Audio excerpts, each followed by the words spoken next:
The Jake Asman Show will begin shortly. Thanks to all these great Patreon members who help support the show.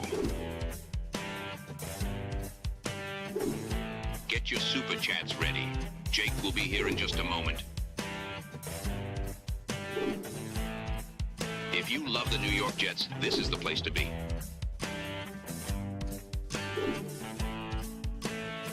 And now, the Jake Asman Show. Another week of training camp for the Jets is in the books. They had their annual scrimmage during their practice on Saturday.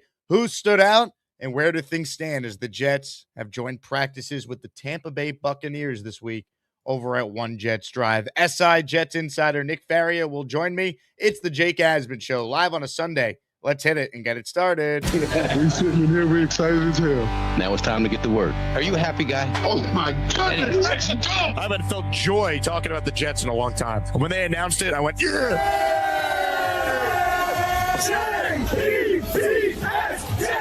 Jets, let's go! A new chapter for the Jets has started. Aaron Glenn and Darren Muji are tasked with shaping the future of this franchise. Will they be the ones to finally get it right? We will be here for every step of the journey on the Jake Asman Show, breaking down all the storylines, every game, and everything in between. Please subscribe and hit the like button below. Super chats, baby. Cut the line. The Jake Asman Show starts right now.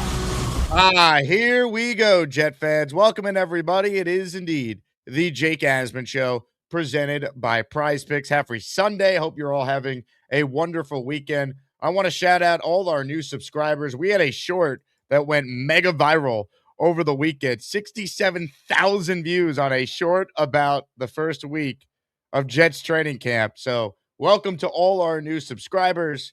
We're approaching 50,000 ahead of the NFL season, and we will be with you every step of the way covering the New York Jets. So big shout out to everyone who tunes in and day out. We have the weekly Asmaniac raffle at the end of the stream. So this is your last show you can enter to win the following 4 signed items. Joe Namath signed helmet, Joe Klecko signed helmet, Curtis Martin signed helmet, and our last prize, a Jets Legends jersey. You pick the player you want a jersey in, so make sure you enter before we get to the raffle at the end of the show. Right now, we say hello to a man who covers the New York Jets for Sports Illustrated. He is Nick Faria, who joins us now. Nick, happy Sunday. Appreciate you carving out some time for us.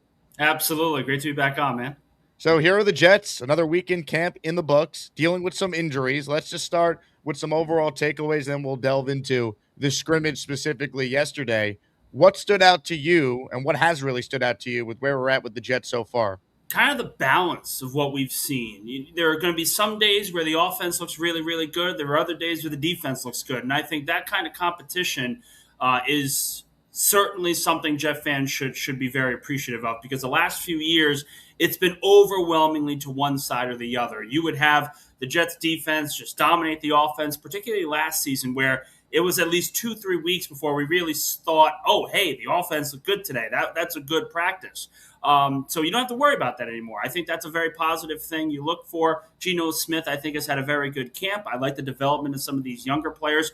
Adonai Mitchell has played well. And then on the defensive side, David Bailey's been great. A lot of people are going to be excited about him. I think the secondary has actually been a little bit better than most people expect. Minkah Fitzpatrick's been really good. A.Z. Thomas has been really good. So the way that I look at it right now, it's everything the Jets fans could have hoped for at this point. No one's making any prognostications about this team's going to the playoffs and winning the division. It's just they're playing good football. They look like they're a lot better than they were last season, and then we'll see what happens come game time. You mentioned David Bailey. That has certainly been a real positive of training camp. He ends up dealing with some sort of leg injury. Aaron Glenn says afterwards yesterday when speaking with reporters that it's an ankle. He rolled it. He's day-to-day. They don't think it's serious. What are your thoughts just on David Bailey and that potential injury?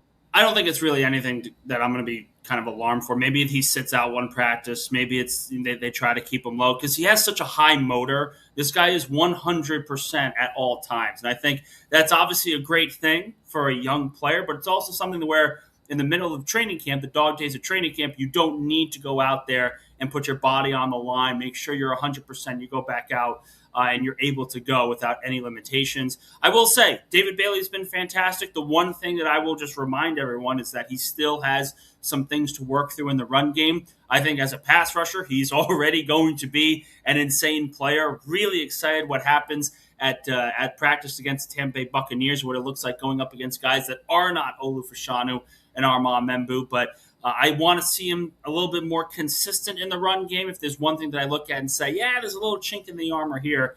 But I like what I've seen from him. Clearly looks like the best defensive player that the Jets have right now.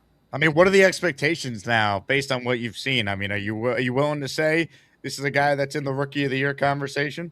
I think that should have been. I mean, it's hard, man.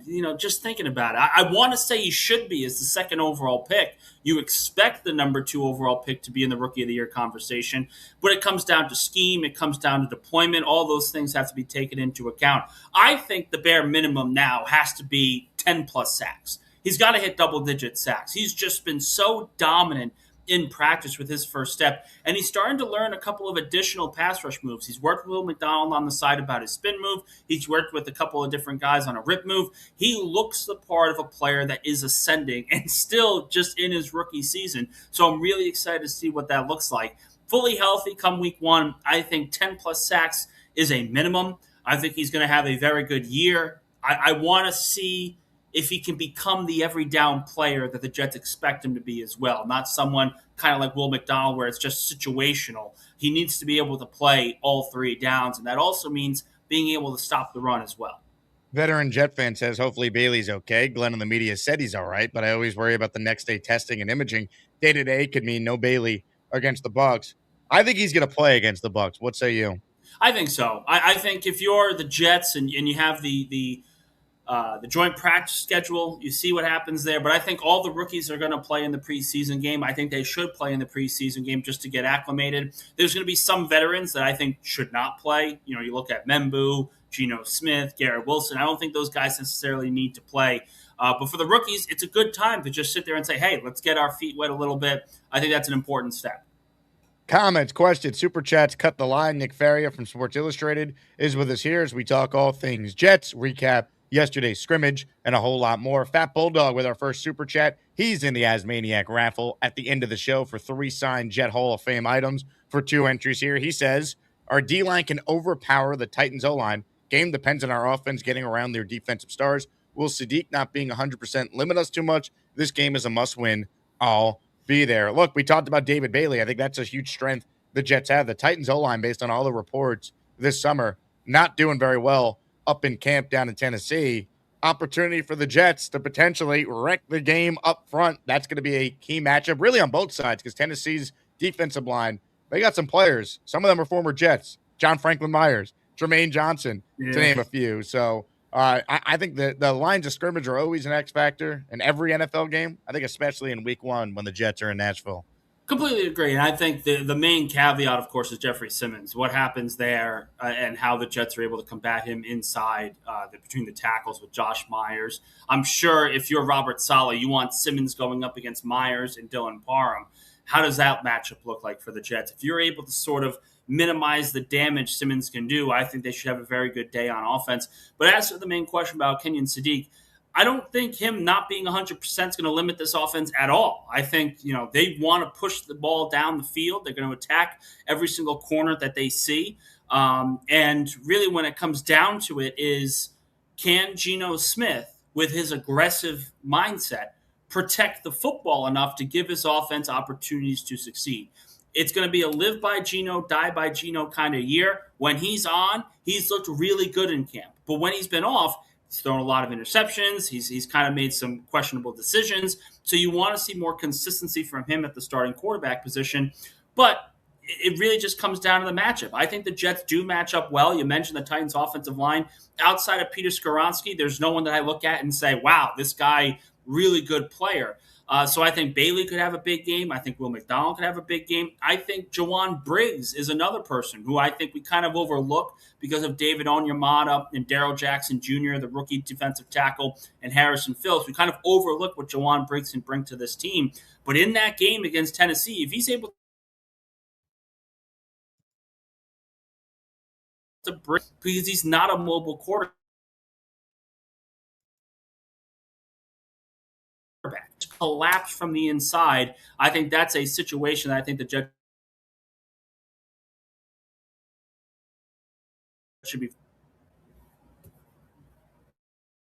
We're talking with Nick Faria. Nick, do me a quick favor. Reset your StreamYard as we lost you at the end of that answer there. So I'm worried there could be some sort of internet connection issue. So just do a quick refresh. We'll get your internet up to the right speed that we need, and we'll be all set. While Nick does that, though, I wanted to play you guys some sound specifically from two reporters who are covering the Jets up close and personal. They were at the intra-squad scrimmage yesterday that the Jets held at One Jets Drive. This used to be what was called the green and white scrimmage. Now it's basically just a simulated scrimmage. But this was Rich Cimini, of course, of ESPN and the Jets Collective pod with his top takeaways from yesterday's Jets scrimmage. Scary and sloppy. That's how I describe a Saturday scrimmage at Florham Park. The Jets had an intra-squad control scrimmage, ran about 80 plays total by my count. And like I said, scary and sloppy. The scary part happened toward the end when prized rookie David Bailey fell down on a pass rush and walked gingerly off to the sideline, went under the trainer's tent for a while, but then it was seen jogging. Afterwards, Aaron Glenn said it was an ankle. Looked like he turned his left ankle, and then he went back to the sideline. Didn't go back in, but he certainly seemed okay based on the eye test. Glenn said he's probably going to be day-to-day, so they avoid disaster there. The sloppy was just the offensive performance. Not a great day for Geno Smith and the starters. They went 9 series total, only put the ball in the end zone once. Smith started really hot. I think he hit his first 5, led him to a 65-yard touchdown drive, but after that, everything unraveled. A lot of penalties. You know, that old bugaboo from last season, they had 5 penalties. They allowed a couple of sacks. Just some self-inflicted wounds, especially toward the end of practice. The offensive highlight of the day came from the backups. It was Cade Klubnik throwing a gorgeous 66-yard not a touchdown, but a strike to Isaiah Williams on a vertical route. They ended up scoring a couple of seconds later, but that was the highlight of the day. Klubnik had a couple of hiccups, but ended the scrimmage, on a strong note. So that was good to see. He's locked in that battle with Bailey Zappi for the number 2 job. But overall, the takeaway today is the offense has got a ways to go, and they'll get a lot of good work next week against the Bucs. Look, with the offense has had some days where they looked great, and then the defense has had some days where they won. That's training camp, right? Because if the offense just dominates, you're going to say, well, the Jets defense is terrible. So you can't have it both ways. There's going to be days where the offense should win. There's going to be days where the defense should win. I think the problem the Jets have had for the most part during this 15-year playoff drought, there's been too many days the defense has won. And that's a sign because the offense stinks. Like last year, we were getting a lot of reports that the offense was struggling with Fields. And we chose to say, well, it's camp. It's learning a new offense. It doesn't matter. And then I remember today's actually the anniversary of the Jets playing their first preseason game against the Packers last year at Lambeau Field, and the starting offense went right down the field and scored a touchdown, and we're like, wow, they look great. So we got to be patient. We'll see how they look against the Bucs in the joint practices this week, and then we'll see who actually plays when the starters are out there, or how many starters are actually out there Friday night against Tampa. We're going to bring Nick back with us in a moment, but we heard Cimini's takeaways from the scrimmage yesterday. How about Connor Hughes of SNY, his breakdown on what he saw at the joint scrimmage yesterday? Scrimmage day here at Jets training camp, which essentially means for the first time this summer, there was an abundance of team drills where the goal for the offense was to drive down the field and try to score a touchdown. This wasn't like previous practices where the ball is placed at a specific yard marker and play after play after play is run with play 2 not necessarily impacting play 1 in any way, shape, or form. No, this was if you gain yards on play 1, you got a chance to run play 2 and play 3 and play 4. If the offense scored a touchdown, great. If not, the second team offense took over, which was fun for the media because you got a chance to record some actual statistics and see how this team would look in a real game atmosphere, although there was no tackling. So a few real quick takeaways from this one. It couldn't have started any better for the offense. Geno Smith took them right down the field, 65-yard touchdown drive, ending with a 36-yard touchdown to Isaiah Williams, who continues to flash time and time again. But after that, no touchdowns from the offense. In fact, 9 possessions that ended scoreless, including 4 that were run from the 25-yard line in, and one of those drives starting at the 10-yard line. There are days where the defense looks good. I didn't necessarily think this was this. I thought the offense kind of shot itself in the foot time and time again. There were pre-snap penalties. There were missed throws from Geno. Just not a great day from the offense in totality. One player who did have another great practice, that was David Bailey. He continues to flash time and time again. He had another sack this afternoon and actually ended a drive when his pass rush forced a holding from Olu Fashanu, who then the offense came off the field. One training camp star who is really starting to generate a ton of buzz, it is Isaiah Williams. He caught that touchdown on the first possession. He is making a ton of plays with the starters. He's making a ton of plays with the second team, and he's becoming a player that Aaron Glenn said after practice is demanding more reps and someone that they have to find ways to get on the field. Let's bring Nick Faria now back with us. I mean, Nick, what do you make of the fact that Isaiah Williams has emerged as quite the training camp star? I mean, it's kind of prolonging what he did at the end of last season as well. It was not just the fact that he was making some great plays as a returner. It was the fact that he was a important part of the offense and the passing offense specifically. So the way that I look at it from Isaiah Williams, the better he plays, the more touches he's got to get. It just comes down to that. He does really well when it comes to route running from the slot. He's very sure-handed as they come. I think he's one of those players where you kind of overlook in the schematics of everything, but ultimately the guy gets open, catches the football, and he's able to make some plays after the catch, as we see from his return specialist. So I think you're looking at a player that not only obviously is guaranteed a roster spot, that was always going to happen, but you're looking at it, can the Jets trust when they go with 4 wide receivers? Do they have a liability if they go to 4 wide receivers? And they clearly do not. I mean, the top 4 guys, Omar Cooper, Garrett Wilson, Adonai Mitchell, and now, of course, Isaiah Williams, this is a group that, quite frankly, is going to be really exciting this year as long as the quarterback gets them the football. What are your thoughts just on what you heard there from both Rich and from Connor about the offense? The first team offense started hot, but then some real struggles, some penalties. Do you take anything away from that? I think it's just more of those things where some groups have bad practices sometimes, because for the most part, this has been a pretty cleaned up sort of camp. There haven't been a lot of practices where just the flags are flying everywhere, and we're kind of looking back and saying, "Man, this is just a disorganized team." You have those moments, you have those practices where you kind of look and say, "This was not good, completely out of the ordinary." You move forward there, you focus on the next thing, you focus on the next practice. I just, from the practices that I've seen, it has not been something consistent. So I would like to think that this is more just an outlier than anything else. How about Cade Klubnik? He has been someone who's had an up and down training camp, but Frank Reich spoke about him in a real positive light when he met with you guys the other day. You still buying Cade Klubnik as QB2? I am. And really, it comes down to the expectations of where he was drafted. If we're looking at him as a first or second round pick, I think people will come away a little disappointed. He's kind of inconsistent when it comes to his accuracy at times. The decision-making is still a work in progress. He clearly is still learning the playbook. But as a 4th-round rookie, as a day 3 guy, I've been very impressed because he makes 2 to 3 throws at practice where you look and say, man, that's a good throw. Man, that was a good decision. And yeah, he'll come away with a mistake or two, but the one thing I like about him is the fact that he doesn't let a mistake get him down. He looks like a professional in the pocket. He doesn't look like the moment is too bright for him. Last year when it came to Brady Cook, and again, we're talking about a day 3 quarterback and an undrafted one, there's a clear distinction between the two. But Brady Cook at times looked overwhelmed when he was trying to read the defense. Even at training camp, he just looked overwhelmed at times. I don't see that with Cade Klubnik. I see a rookie making rookie mistakes with some decision-making, but then also making some really good throws. I like him for QB2 right now. I want to see what happens against Tampa Bay Buccaneers. I want to see what he looks like in preseason action, but I've been impressed in totality with what Cade Klubnik has shown. Comments, questions, super chats, cut the line if you're tuned in late. Raffle for 4 items, including a Curtis Martin signed helmet, a Joe Klecko signed helmet, and a Joe Namath signed helmet, baby. Up for grabs at the end of the show. Make sure you enter. Derek, the Kansas Jet fan, he entered. He's in the raffle for 1. You have superpowers. You got to fly over there.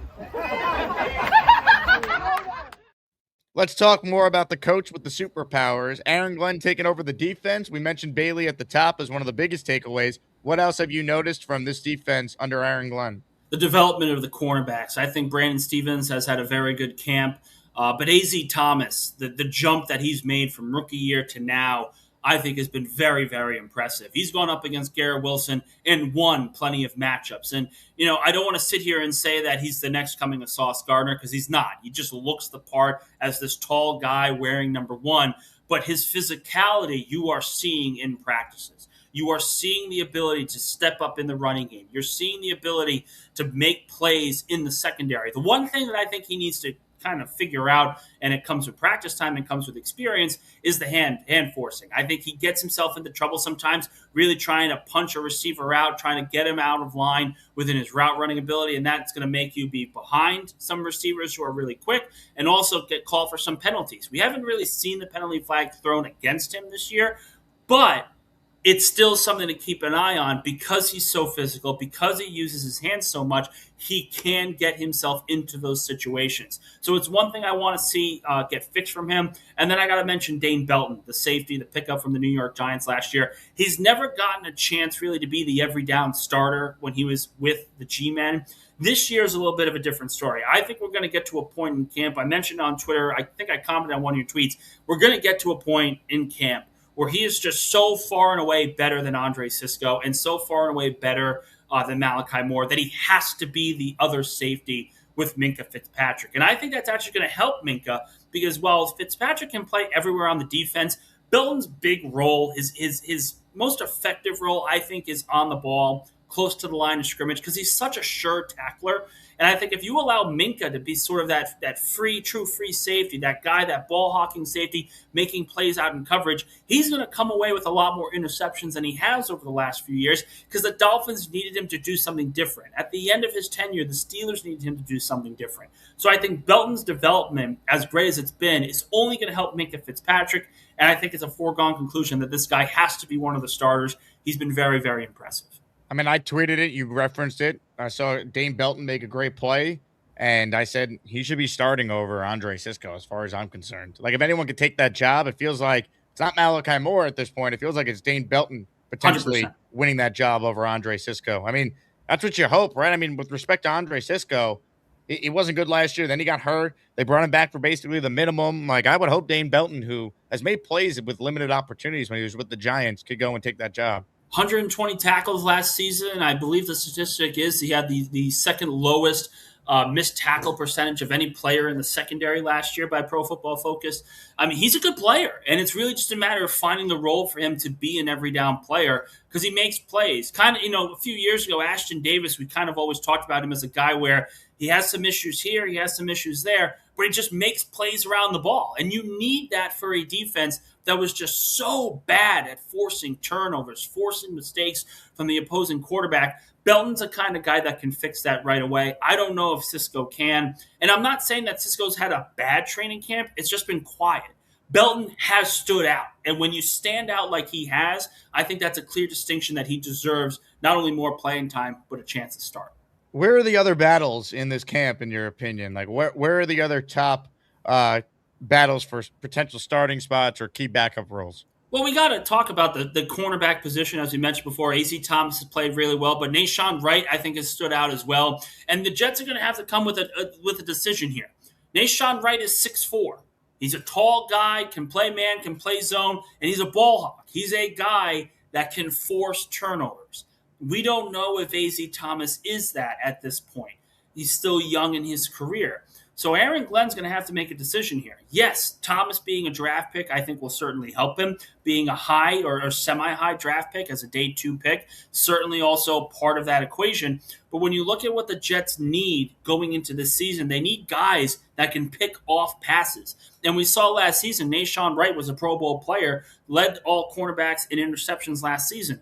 So he's going to have to decide, do you want the interceptions, the guy who can pick off passes, and we know because he's done it, or do you want the developmental third-round guy that you think you can grow into that kind of player? It's a decision that Aaron Glenn has to make. You look at some of the other position battles. I think tight end's kind of a lost cause at this point for Kenyon Sadiq, at least to start the season. I think it's going to be Mason Taylor, a package of plays for Sadiq, and then, of course, Jeremy Rucker. Offensive line seems pretty set. Receivers seem pretty set. And then it's just a matter of finding the right combination, if you will, along the edge rushers. David Bailey, can he become that every down player? Who do you want playing with him? Kingsley Enagbare has had a very good camp. both sides of the ball, stopping the run and rushing the passer. I think outside of Bailey, he's been my most impressive player on that defense. You don't want to put, Joseph Osai throwing him on the field right away, even though I think Osai is probably a better player overall. But I like what Enikbari's done. You pair him with David Bailey, and then you kind of have Will McDonald to go along with Osai. So that rotation is going to be something to watch as well. Jelani Woods, I think, is going to have a role on this team, especially with the Sadiq injury. The way Frank Reich talked about him, it feels like every practice he's made a lot of plays. Like, why wouldn't Jelani Woods have a chance to make the team? It's about the numbers. It's a numbers game for Jelani Woods. So if the Jets want to keep Andrew Beck, that means they're going to be keeping 5 running backs / fullbacks.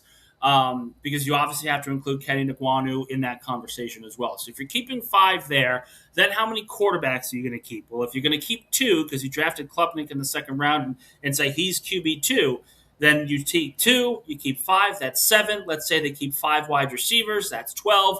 Let's say they keep 9 or so, maybe 9, 10 offensive linemen. Then you have a decision to make at the tight end position. And it's a really interesting one because Jeremy Rucker just signed an extension. He's probably your best blocker right now. You have Mason Taylor. You have Kenyon Sneak. None of these guys are going anywhere. So the final roster spot is essentially going to be decided between Andrew Beck, Jelani Woods, and then maybe a 10th offensive lineman if they get to that point. So that's kind of the decision you make here. And if we're going based off of training camp production, then Jelani Woods absolutely deserves to make the final roster spot. He's been very consistent. He's caught a lot of passes. I think he's been better in run blocking than he was last season. You're seeing the improvement from him. But the question will come down to, would the Jets prefer to have a 10th offensive lineman, or would they prefer to keep their fullback? Those are the kind of things that are going to separate if Jelani Woods makes the team or not just based on production. It's all a numbers game when it comes down to that. Nick Faria is our guest. Let me also share this. Let's do something great for the Asmaniacs who are locked in on a Sunday. We're going to make everything that you enter for the raffle, we're going to make it double. So if you enter for 1, it's really 2. So Derek retroactively and Fat Bulldog, we're going to give you 4 entries instead of 2. End of the show, someone's going to win a signed Joe Namath helmet, Joe Klecko signed helmet, Curtis Martin signed helmet, or a Jets Legends jersey of their choosing. And how about this? We'll put you in next week's raffle. That'll be raffle 84, which will be next week on our show. So the Jets are playing a preseason game Friday night. I have to do radio Saturday morning, so probably a week from today will be the next raffle. So give people an opportunity to enter for this one and next week. Shout out to everyone who's tuned in. I also have some exciting news I should have mentioned right at the top. I'm doing TV tonight. Put on NBC at 11:30 this evening, and you'll watch me on television talking about the Jets and the Giants with John Chandler of NBC Channel 4. So if you're in the New York area, NBC television, I'll be down at Rockefeller Center later to record this segment with John. So looking forward to it. Got to put the suit on, Nick Faria. What color tie should I wear? I think you go with a standard green. You got to go with the green tie, man. Maybe I'll do a green tie for the New York Jets, perhaps. Comments, questions, super chats. They always cut the line. We're talking all things Jets with Nick. We're going to get to your calls as well. Today's Jake Asman Show is presented by our friends at Zip Recruiter. Zip Recruiter is going to help you get a job. It's going to help you find a candidate for the job opening that you have. Or if you're a job seeker, Charles Gorman, it can help get your resume in front of the right people for the right fit. Use ZipRecruiter. You could try it for free. They're offering the opportunity by just going to their website at ziprecruiter.com/audio. You'll meet great candidates who go the extra step for your job, just like the Asmaniacs go the extra step. That's what ZipRecruiter can help you do. 4 out of 5 employers who post on ZipRecruiter get a quality candidate within the first day. Try it for free. Again, at ziprecruiter.com/audio. Meet your match on ZipRecruiter. We're going to get to your calls coming up. And speaking of Charles Gorman, he's nominated for an Azzy Award category all to himself. The most memorable Charles Gorman moment is up for grabs on the program today. So get ready for that one, folks. We're going to play a quick highlight montage of these moments and refresh your memory on what Gorman accomplished over the last year on the program. Colin Wolford in the Asmaniac raffle, gifted 5. We're going to count it for 10 for this show only. Let's go. Hit it.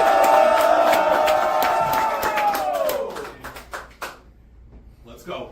Jets, Jets, Jets, Jets.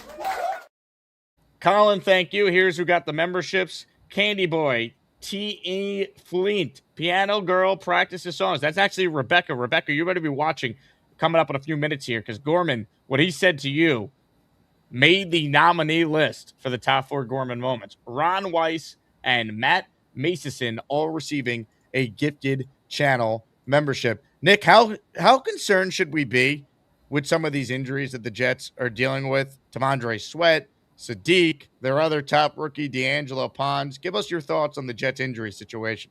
I think it's pretty standard across the National Football League. A lot of teams are dealing with injuries. I don't know of one team that's sort of unscathed at this point. You look at the Washington Commanders, they just lost their left tackle for probably the entire season, depending on what happens. Huge loss. And a lot of these injuries right now for the Jets, it sounds like it's just a day-to-day, week-to-week type of thing, and they're just trying to be overprotective of some of these players. You know, when it comes to Kenyon Sadiq, it sounds like for the most part it's inflammation. So you're trying to make sure that he's ready to go for week 1 to start the season. With D'Angelo Pons, with a calf injury, you want to make sure that he's 100% because you don't want the alternative. Jets fans know what the alternative is. We have lived that experience before. So keep him at 100%. T'Vondre Sweat, look, there's going to be questions about the weight and then the hamstring injury. That's not a really good injury you want to have when you're that big. But if he's a nose tackle, his job is to stop the run. You expect him to be 100% by the time the regular season starts because it'll have been about a month after his injury. I don't look at these injuries right now and I say, man, I'm really alarmed because of X, Y, and Z. Every team is going through this around the NFL. Every team is having to deal with some of these injuries. For the most part, I think the Jets should feel confident that these guys are going to be available week 1. And in terms of that, I think they should be happy. I just hope T'Vondre Sweat's back sooner rather than later because 400-pound guy, hamstring injury, they need him for week 1. I don't like hearing that, you know. It's definitely a concern. Like for him, I think that's probably the one that I'm worried the most about because that problem isn't going to go away. With his size, with the hamstring, with all those things, that's not something where just additional rest and everything's going to be okay. There's got to be a legitimate conversation to have about that going forward. But also, I want to add, I think the Jets are more prepared for an injury like this year than they were last year. Because with David Onyemata and this rookie that's come in and played well, Harrison Phillips, Jawan Briggs, I think the depth of the interior defensive line is significantly better than it was last season, where you can mitigate a loss like that going forward. So, yes, you want him on the field. You need him on the field because of what he can bring to this defense and the run defense. But I think they are more prepared than ever to handle a loss like that going forward. Ladies and gentlemen, Nick Faria is our guest. Comments, questions, super chats. They cut the line. Nick, this one is from Tristan who says, Bailey will lose to Wirfs. Bain going to dominate. So Tristan's a very bitter Ruben Bain fan. But your thoughts on Bailey versus Wirfs this week? If Bailey could get wins against Armand Membu, I'm expecting him to get some wins against Wirfs as well. Absolutely. It's great competition next week. 100%. And I think this is a big competition for the Jets entirely because I think they've competed well with each other. I think the offense and defense have been split over who's won each day and who's kind of struggled at different times. But the question becomes, is this a matter of both groups competing well, and we're just talking about a mediocre team, a mediocre offense, and a mediocre defense, and the minute they go up against a good team, they look absolutely terrible? Or are we looking at the Jets and saying, hey, they're competing, but they're also elevating their play? The Tampa Bay Buccaneers over the last few years have been a perennial playoff team. Obviously, after Tom Brady, are they still the same Super Bowl contender? No. But Baker Mayfield's a good quarterback. They've got a good receiving core. They've got good running backs. The defense has always been pretty solid. This is a very good test for the Jets to kind of show where they are in this development. Are they a group that's ascending, that's about to take the next step in their rebuild, or is this just a group that you kind of don't know what you're going to get from week to week? You mentioned the Bailey and Wirfs competition. Ruben Bain against Armand Membu, I'm really excited about that. What does that look like going forward? Does Olu Fashanu play well when Bain's on his side of the field? Because David Bailey, most of his wins have come against Fashanu. Does that mean Ruben Bain's going to have a big week as well? So these are the kind of inter-matchups that we're going to be looking for and very interested to see. But this is a very good stepping stone for the Jets to see exactly where they are in the pantheon of the NFL. No season is won because you win joint practices. but it's a good reminder of how far you still have to go if you get shellacked in these next couple of days against the Buccaneers. I am so excited to see how the Jets offense performs against the Bucs defense, because it's one thing to perform against the Jet defense that was atrocious last year, and they're in the process of learning a new system.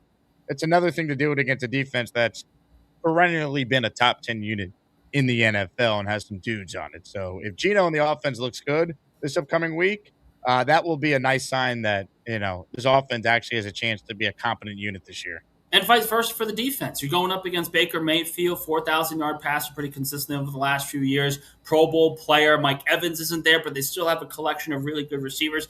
Emeka Egbuka, you have their collection of receivers, whether all these guys are going to be healthy enough to play. Their offensive line is kind of a flip of the coin, so they should be able to dominate the trenches. But what does that look like? If this secondary holds up against Baker Mayfield, what's the kind of message that sends going into week one? I think it's an important part to this equation as well. This is a very good test for the Jets moving forward. Ozzy Fullers gifted a membership to a lucky listener. Ozzy, we're doubling it. You're in the Asmaniac raffle for 2 entries. Yeah. Appreciate everyone who's watching live. If you guys have a question for Nick, he's been at most of these practices here. Make sure you send in a super chat to guarantee we see it, and we'll put it up on the screen. Empty the notebook a little bit, Nick, before we do get to some calls here. What else has really caught your attention year 2 of Aaron Glenn, watching all these practices up close? There's a quiet nature to what the Jets are doing this year. There's not as much hoopla. There's no, at this point in camp last year, it felt like Aaron Glenn just kind of wanted to talk about building and getting that next headline grab that Jet fans are going to be excited about. He didn't usher the word of I want this to be a team that fans are going to be proud of yet, but you kind of were building towards that. There was always some headline you wanted to see, you wanted to talk about. He's propping up some of these players a little too much. That hasn't really been the case this year. This has been a more dialed back Aaron Glenn, a more subdued Jets roster where they're just talking about what they're doing in practice. They're excited about how special the offense can look, how special the team looks, the camaraderie. I really do think from comparison to this year, from last year, this is what it should have been like when Aaron Glenn first started. Instead of the bravado of we're going to be this, we're going to be that, I want this, I want that, it's going to look great. Everything's going to be great. And then you start week 1, you realize, oh, shit, they're not going to be as good as they are. Pardon my French. But it's more subdued. It's quieter. There's less headline grabbing. It's just about football and just about improving. And I think that's something Jets fans can appreciate. They're just looking on getting better. I think it's an important step for this team. I just hope they're ready to roll week 1 in Nashville against the Titans, because all this sounds great. Then if you lose 23-13 to the Tennessee Titans, and then you're coming home to play the Packers, then you have the Lions and Bears after, this could spiral quick like last year. They have to be ready to go at the start of the year. Nothing matters besides winning games early at the beginning of the season. And I think that's the important part of – hold on, excuse me. Just holding back a sneeze. But I think that's part of the equation, right? So if they're talking kind of like Robert Saleh, Robert Saleh, the comment of we're going to go kick their ass, we want to kick their ass, we want this, we want that, and then kind of leaving it off to the side a little bit. There's been no talk like that. It's more of just, hey, we want to go out there every day, we want to improve every day. Jake, you mentioned it all sounds good, right? Everything sounds good when it's quiet, it's everything else. But the alternative is so different. And I think that's the important thing here. There's no open bravado. There's no open promises of we're going to win 8-9 games and we're going to make the playoffs and we're going to have a 4,000-yard passer. There's nothing like that. It's just going out every day and doing their thing and then going home and preparing for the next day. It's just a seamless transition so far. And I appreciate that. Because if you're looking at it from the perspective of where the headlines are what we've seen on the field. It's David Bailey playing really well. It's the passing offense that's looked better. We want to see that in a game setting, but I think it's an important distinction from last year where there was more talking than anything else. Ladies and gentlemen, we're talking with Nick Faria. I mentioned Nashville. We have our big Asmaniac Nashville takeover event planned for September 12th and September 13th as the Jets are taking on Robert Saleh and the Tennessee Titans. If you're new around here, we've gained a ton of subscribers of late, so big thank you to all our new listeners, all the new Asmaniacs being welcomed into the community here. The Gangrene Pre-Party takes place at Barstool, Nashville. This is on Saturday, September 12th. It is the day before the game. So if you're coming down to Nashville for the weekend, we have a huge event planned from 4 to 7 at Barstool, Nashville, free for all Jet fans. You just need to RSVP. So click the link in the description for the show you're watching right now, and make sure you sign up for you and your guests. You won't have to pay a cover charge if you RSVP through me. I'm going to be doing a live show this day. It's going to be awesome. We're going to have like 500 plus, if not even more, Jet fans by the time we get closer to this, taking over Barstool, Nashville, which I've been told is like the nicest and the coolest bar on Broadway down in Nashville. So we're looking forward to that. And then tailgate tickets are on sale now. I have a promo code for you to save $10 on your ticket. So instead of $85, it's $75. Go to GameDayFlightCrew.com. Click the link in the description. Takes you to their website. You could purchase your tailgate tickets for you and your group. Food included, alcohol included, tailgate games included, live DJ. We're going to be right next to the stadium. All the info will be emailed to you once you lock in your tailgate ticket. Use code Jake10 at checkout, and we will see you week 1 as the Jets will take on the Titans, and we need to kick some Robert Saleh ass. CJ Jet says, Sweat's weight concerns are giving me Becton flashbacks.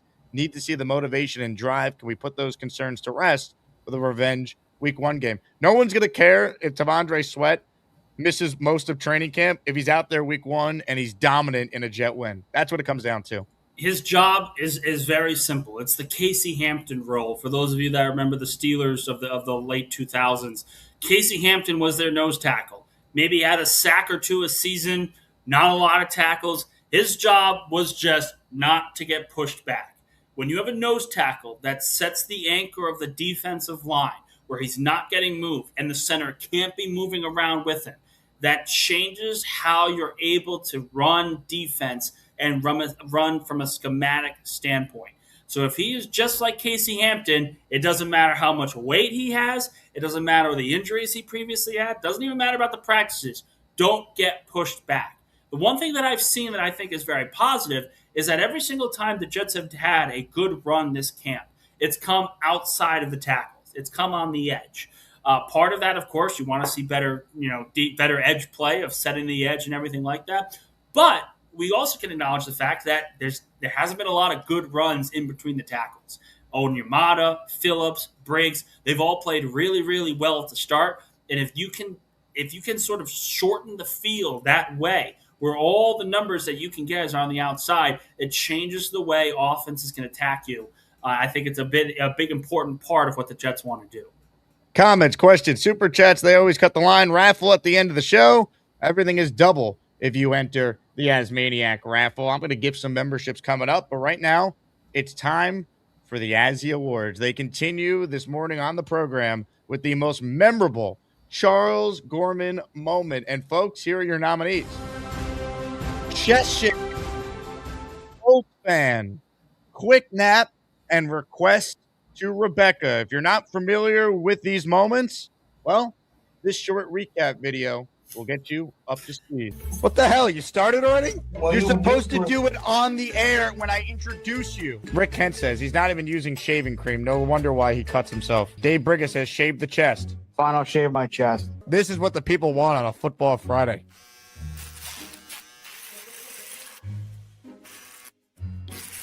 Why are you doing it like that, Charles? This is how you ended up with a wound that we're still discussing weeks later. Up and down, not in a circle. Good Lord. North and south. I don't even think anything's happening. I don't want you to murder yourself live on the air. That could be a problem. Salem says, imagine this is the first video you stumble across. He's using a straight edge now. Oh my God, we're going to watch a man cut his own chest open. 189 people are tuned in live right now. Look at it for yourself. Looks pretty smooth. How would you feel about this being our new channel emoji, Charles?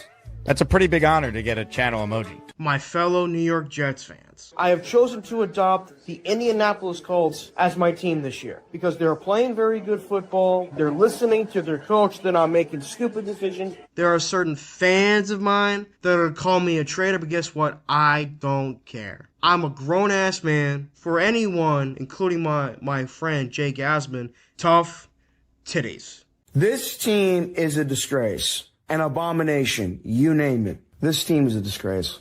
People think I don't want to work, which is not true. I just had a bit of a nap not too long ago, too, so that didn't help. I love it, dude. You're talking about how people don't. You can't say that people think you don't want a job and then say that you came off a real good nap. It's a hard 2 sentences to put together, Charles. It is. You got Jake off the camera. How do you not see the irony of that, Charles? This is why Charles is the best of the best. I am in my night. What? What are the Colts going to do for you? Don't say they don't do anything for me. It's fake love. Stop it with the fake. No, that's just a bunch of nonsense. I think you're looking for quick love. Do you have a man? No, I'm single. We're going to have to work on it, Charles. I'm not running into a relationship right now, especially just somebody who gives up as easily as you do. Rebecca, I would love for you to deflower me. Ladies and gentlemen. Oh, boy. The Gorman moments. I know what moment I'm voting for. The moment that made me fall out of my chair. The quick nap. Ladies and gentlemen, voting for the Azzies are officially underway. Cast your vote for the best. It's time for the Azzie Awards. It's time for the Azzie Awards. Cast your vote for the best. It's time for the Azzie Awards. Vote, vote, vote. Your vote determines who wins the Azzie. Just a quick update. Here are the remaining awards. We'll be done with this in a couple of days. We have the Best Intro Award up for grabs. And then Rookie of the Year, which features 8 nominees. We're going to have a poll running across 2 shows. The top 2 in each group of 4 will advance to the final. And we will determine the Rookie of the Year for the Azzie Award. That will be our final award. So we're almost done. We got Best Intro and then Rookie of the Year, which will take 3 total shows to culminate. Ladies and gentlemen, Bang Mateo. How about this? Bang, who usually is very negative, but is supporting the channel. So we appreciate you, Bang. He's in the raffle for 1. Everything is double, so he's really in for 2. They wrote me off. I ain't right back, though. All right, let's do some calls with Nick, and then we will wrap this baby up. We still got a raffle at the end of the show. And again, I'm doing television tonight, baby. NBC Channel 4. Put it on after the local news, so it should be around 11:30. You'll see me on Sports Final. All right, let's get to your calls. First up today is the great Doc Jet fan who starts it off. Hello, Doc. How do I follow Gorman? I think it's absolutely impossible. I don't know how to do it, so that's all I have to say. But no, you started talking about something that is a segue to the question I want to ask Nick. And that is the Jets having so little margin for error this year to be competitive. They got to start fast, right? The schedule actually mitigates that, or the fact that they have to be 2-3 or 3-2 after 5 games, in my opinion. So and there's teams that stroll into the playoffs. They can ease their way into the season. The Seattle, San Francisco, those types of teams. Jets aren't one of them, right? The Jets have to start fast. I think we all agree on that. So my question is, like when I was listening at the beginning of the season, the preseason, and not being at practices like you were, Nick, it sounded like the Jets had a day off because that's what the metrics said to do. They had a light practice without hitting. In order to have a fast start, I would assume that they have to practice hard. The practices have to be intense. They have to be long. They have to get people physically ready to play this preseason game against Tampa because Tampa's not going to let up against them. So question for you, Nick, is compared to previous seasons last year with Glenn, previous years with other coaches, how intense, how competitive have these practices been for guys who haven't been there? Well, I want to make a clear distinction about this, Doc. They have probably been one of the more competitive ones I've seen since I've covered the team in terms of battling each other out. It's been highly competitive because you're seeing wins on both sides. One day the offense plays well, the next day the defense plays well. Then it's the offense, and it's the defense. Sometimes the offense has 2 good days in a row. Then it's the defense that comes back with an overwhelming day. But I want to make a clear distinction here. Saying they practice hard is one thing. We want them to practice hard. Some people want to see that. The CBA is what is requiring them not to. Right. That's the difference here. We can sit here and say, well, all these guys, all these other teams are practicing harder and this and that. They're not. It's not true because every single team has the guidelines. You can only have a certain amount of X padded practices. You can only start those padded practices after a certain amount of time. It is a clear distinction of we may want this to happen, but the CBA doesn't allow it. That's not the Jets' fault. That's hold on. the NFL itself. The Jets, though, are choosing to do it differently. Like, compare the Jets to the Giants. Harbaugh is running 2 hour and 15, 2 hour and 30-minute practices every day. Like, the Jets could have longer practices and more consecutive days in pads if they want to. They're choosing not to because they're trying things differently.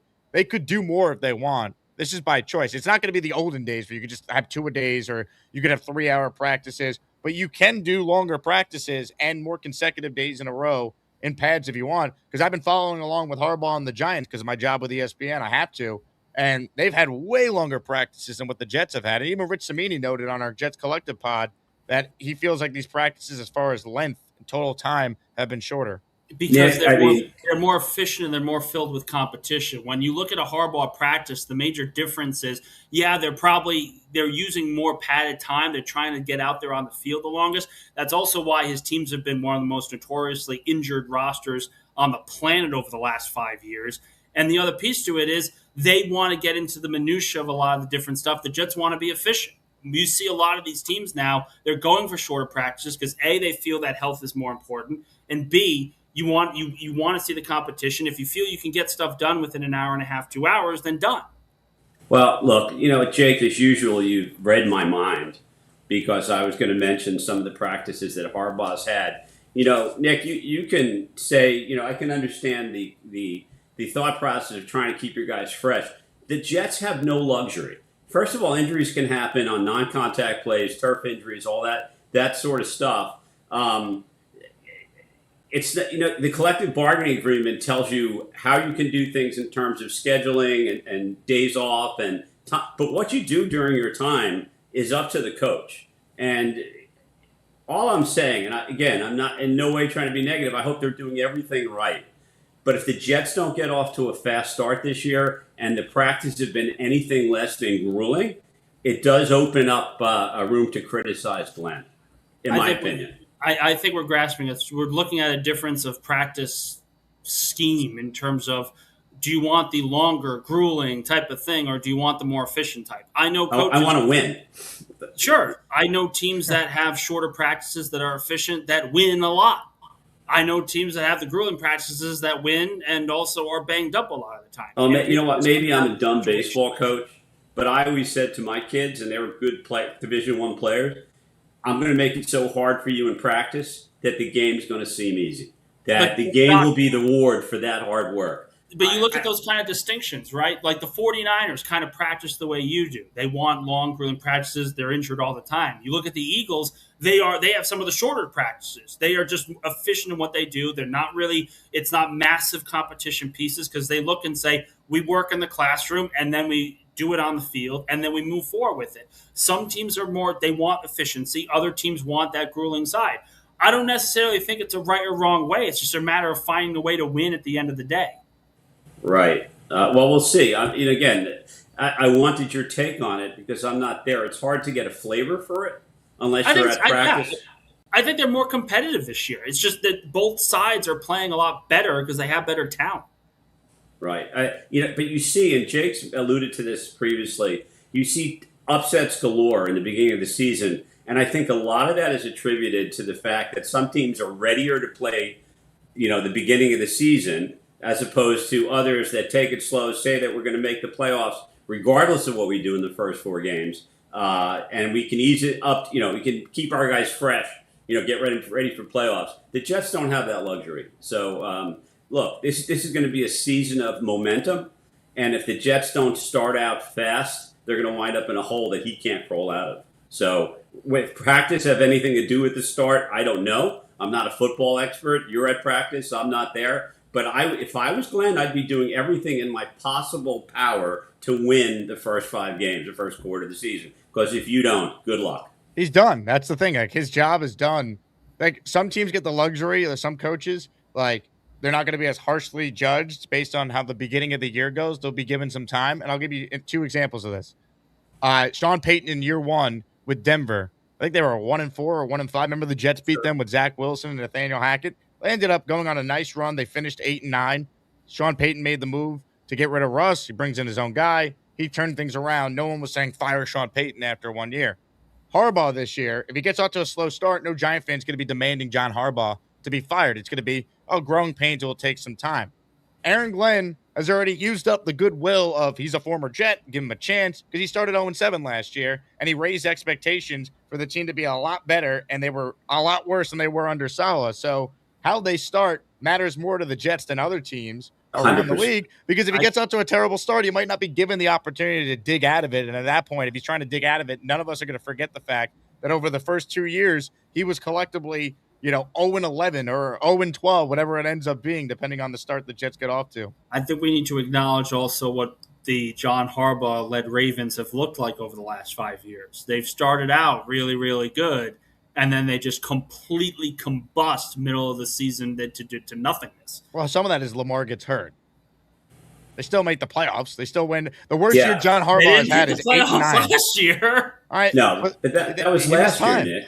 I mean, to compare the Jets to a Harbaugh-led team is apples and oranges. Yeah, teams wear down. Look, injury is part of rolling the dice. I'm just saying they better do everything they can to be, if they can get a competitive advantage early in the season, start 3-2, for example, they need to do that because Cole started 3-2. And the suck for Sam year, the Jets are going to be awful. Josh McCown's the quarterback. They were 3-2. Right. I think that's also on the schedule. table still, though. Like that's the thing. I'm not sitting here saying, they're going to lose X amount of games. I think 3-2 is on the table still. I think they can beat Tennessee. I think they can beat Green Bay. I think they can beat one of Detroit. You've got the Browns, obviously. You got the Bears. I'm not as high on Detroit going in without their offensive coordinator back anymore. Like, we're sitting here assuming that the only way to win is by having grueling training camp practices like they did in the 70s and 80s. That's not the case anymore. It's just not. Fair enough. That's why I wanted your take, having been there and me not. Good luck tonight, Jake, on TV. Thanks for your time, guys. Thanks, Doc. Great call. Love the shirt as well. Let's go Knicks. Nightbot says, be quiet, Tubby. Nobody asked for Beast's opinion. Have you been following the Beast versus Nightbot war, Nick? I have not. Can someone explain? Give me the Spark Notes version. Yeah, so Nightbot's one of our new channel moderators, and him and Beast have been just fighting in the chat. It's spilled over on the air. Beast wrote in, Nightbot drops the soap in the shower. Nightbot says, Beastbreaker couldn't carry my boots or wash my jock even if I paid him. It's been a very contentious back and forth. I mean, whoever could, tip the cap to whoever wins that one. It's a war. It really is. Nightbot here again. I'm coming for you, Jason. Your chat messages are like a bag of dicks to me. I will destroy your fat ass. And Beast has since responded with this. Beast, like Robo Beast. It's a big war. Forget Jets Titans. It's Beast versus Nightbot heating up in the chat. Oh, my God. I can't get enough of this chat, man. It's some of my best moments. I love watching it. Nick, always appreciate your time. Thanks for hopping on. Appreciate it, man. Thanks so much. Ladies and gentlemen, Nick Faria with us. Did you guys vote yet in the Azzy Awards for the best Charles Gorman moment? Right now, 37% of you have voted for Need to Take a Quick Nap, which is the leader. Second place right now is Becoming a Colts Fan. Third place is a tie between Charles' request to, quote, deflower Rebecca and the chest shaving incident. So make sure you vote in the Azzy Awards. Going to get back to your calls. I got open phone lines for those of you who want in on the show. There is a raffle at the end, and everything is doubled today for those of you trying to enter for your chance to win. We're presented by Cash App. Listen up, as maniacs with kids. Parents, you can now sponsor your teen on Cash App and help them start building smart money habits early. Teens can earn interest on their savings and get started with as little as $1 with no monthly fees or minimum balance requirements. Plus, parents can manage everything right from their own Cash App account. So download the Cash App today, sponsor your teen, and visit the link in our bio to get started. Cash App is a financial services platform, not a bank. Banking services provided by Cash App's bank partners. Prepaid debit cards issued by Sutton Bank, member FDIC. Cash App Visa debit flex cards issued by Sutton Bank, member FDIC, and the bank Bancorp Bank. See terms and conditions for the Sutton prepaid card, Sutton Debit Flex card, and Bancorp Debit Flex card. Savings provided by Cash App, A Block Inc. brand. Visit cash.app/legal/podcast for full disclosures. Hit the like button, comments, questions, super chats, cut the line. He's up for an Azzy, so we might as well hear from the man himself. Ladies and gentlemen, it's time. Hit it. You'll never get my chicken soup recipe. I'm not saying that Glowski takes steroids. I need some of it. Hey, Charles! Who is that lovely lady? Send it this way, Charles! Hey guys, how are you? Charles, congrats on the Azzy nominations. Thank you. How are you? How are you, Charles? I'm doing good, man. I'm doing good. Sorry if I seem a little out of it. I've been playing some Madden 27 Deluxe Edition these past few hours. What's up? What's up with your audio, Charles? Your connection is very choppy. I have no idea. I'm going to try calling again later. All right, Charles. We'll see you soon. Thanks for the fart on the way out. Let's continue with your calls right now. But first, a few super chats I want to make sure we hit. Steven NYC checks in. He says, it feels like the running back room has been kind of under the radar at camp, at least in the media. How do they look in the run block against our new interior? Go Jets. I've actually heard some positive reports on the running backs. Braylon Allen was specifically referenced by Frank Reich as someone who's running hard and having a really good camp. Frank Reich gushing about Brees. Brees has had a really good camp. Haven't heard a ton about Isaiah Davis, and now he's hurt, so you're not going to hear anything about him. But we know what he could provide. Running back is one of those positions where you can never have enough depth because of how frequently guys get hurt. See Isaiah Davis. So you wonder if the Jets could maybe add someone there. I wouldn't rule it out. But I think if you're a Jet fan, you feel pretty good about their running back room. It's the one unit year over year that they didn't change. Right? Offensive line, they have a new starter at left guard. Wide receiver, they don't need to tell Jet fans about all the additions they made in that room year over year. Right? Let's even count A.D. Mitchell, who was added in the middle of the season. But a year ago at this time, Tyler Johnson was the Jets' number 2 receiver. Alan Lazard was still on this team. Think about that. Tight end, obviously way different this year than last year with the Sadiq addition. Running back's exactly the same, and quarterback for that matter too. But if we're talking just skill positions like on offense or the O-line, running back is the one constant. It's the same 3 guys, Brees, Braylon Allen, and Isaiah Davis. So that tells you the Jets feel good about their running back room. Cashmere Black says, besides QB, what other positions do you think the Jets need to get next year in the draft with their 3 first-round picks? It would not surprise me if next year is the year we're entertaining safety and linebacker earlier than you normally would, because one of the picks will go to quarterback. The Jets have used premium picks on tackles already and edge rusher. At some point, it's just about take the best football players. They've done that. They've taken a receiver in the first round with Cooper. We'll see what happens with AD. It's going to be another good receiver class, so maybe they'd go receiver again. But I think one of the Jets' 3 first-round picks is either at safety or linebacker next year. I also could see the Jets using one of their top picks on a guard or center. When you're 3 first-round picks, you could operate differently. It also depends on where those picks are specifically. Jay says, am I the only one worried that Saleh and Dable can outcoach AG and Duker? You shouldn't be the only one worried about that. Until Aaron, look, this is not me being negative, because I hate when people are like, they're so negative. This is me being a realist. All right? I want Aaron Glenn to succeed. But until he proves he can be a good NFL head coach, if you're ranking coaches in the NFL right now, Aaron Glenn is 32 out of 32. Can we be honest about that? So any Jet fan who's just confident the Jets are just going to show up and they're going to have the schematic advantage against Saleh and Dable, good luck with that. Seriously. Brian Dable made the playoffs with Daniel Jones as his quarterback.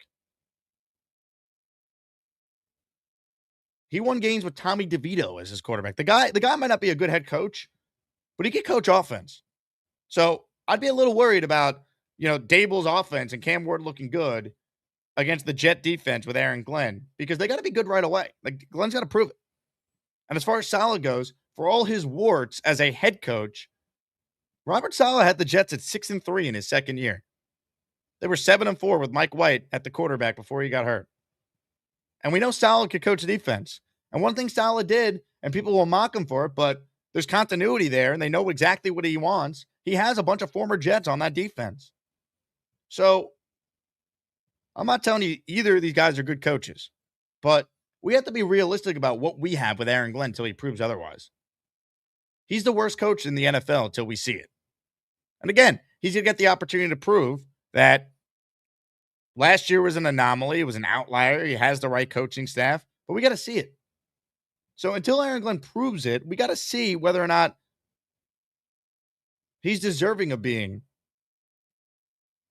thought of as, this guy that's going to lead the Jets to 8 or 9 wins, like some of you say is going to happen this year.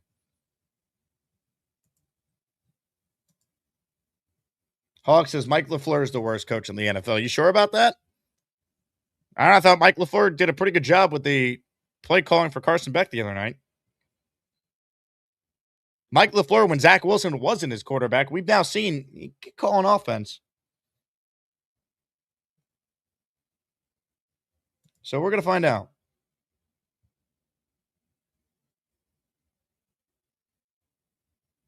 M. Morris says, did Mike White only win one of those games? Yeah, Mike White, if you think about it, he only won the game against the Bears in 2022.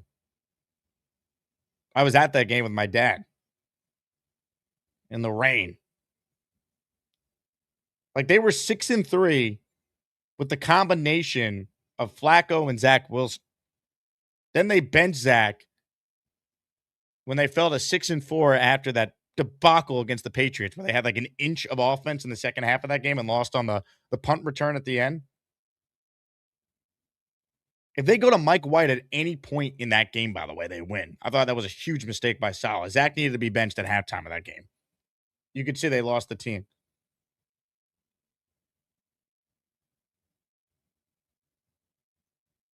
Mike White only won one of those games of that 7-win season. The rest were with Flacco and Zach Wilson. Remember, the Jets won 7 games. They won 1 with Mike White. They won 1 with Flacco. Flacco beat the Browns in week 2. The other 5 games they won that season, Zach Wilson was the quarterback, and they came all in a row. They had a 5-game winning streak that started with the win against the Steelers, where Zach, to his credit, played really well. They were down 10 in the fourth quarter and came back and won at Heinz Field. And again, this is not to tell you I think Robert Saleh is a great head coach. He wasn't with the Jets. But until proven otherwise, he's better than Aaron Glenn. So I'm not going to assume the Jets have a coaching advantage week 1. I hope they do. I'm hoping that because Saleh is notorious for not having his teams ready to play with extended rest. See the Niners game on Monday night in 2024 where the Jets were just outclassed, weren't ready, couldn't tackle anyone. But I need to see it from the Jets first before I'm going to back this coaching staff.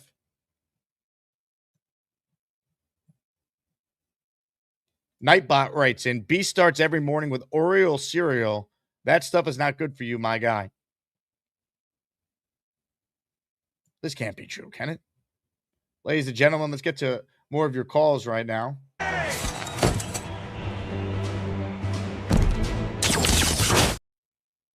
Beast, how we feeling on a Sunday?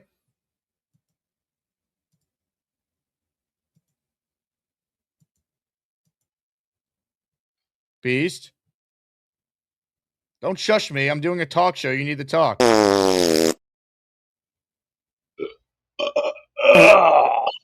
All right.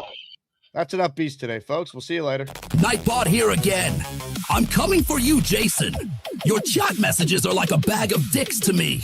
I will destroy your fat ass. You know, I was Team Beast, but now I'm leaning towards the Nightbot. Beast calls into a talk show, and as Jay says, he's not ready to talk. Steven says, Jake's right. No dig on Glenn. We just have to see it. He'd admit it. Of course. I mean, Aaron Glenn said himself he did a terrible job last year. This is not new. But he's here. He's the Jet coach, so I am hoping he does well.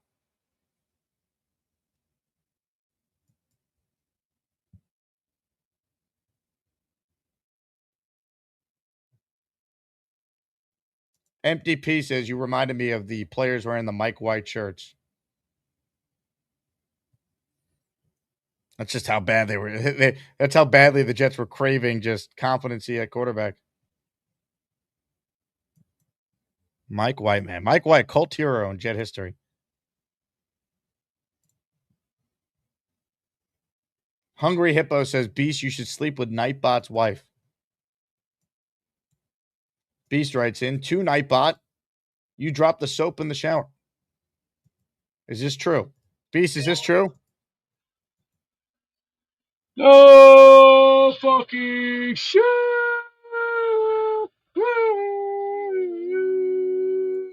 Hey, Beast, while I have you here, I stumbled across an old video from the 90s ahead of the Jets Buccaneers matchup that year. And you tell me, was this you at the Giant Stadium parking lot talking with Fox? Anybody hungry? We got some really great food here today. We got bracket it up, pasta fazool, homemade chili, and this is what the Jets do today. The Jets today definitely win. Homemade chili. I don't like chili. I don't eat chili. I eat hot dogs. I eat Polish. I also eat Italian beef with good old azul. And plus, I gotta cut down on the cheese because Lou B always gave me the best message. Can't be eating too much cheese because you'll clog this right here, your arteries. Lou will tell you. So that wasn't you? What are you, blind? Anybody hungry? We got some really great food here today. We got bracket it up, pasta fazool, homemade chili, and this is what the Jets do today. The Jets today definitely win. I don't eat chili. Chili and I are not good for.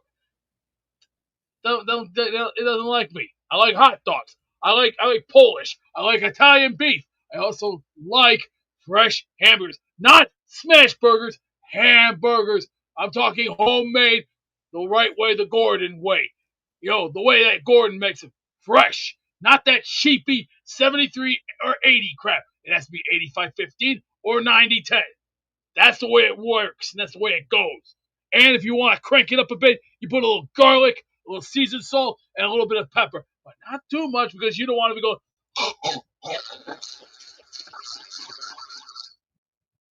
That's nasty. It's gross.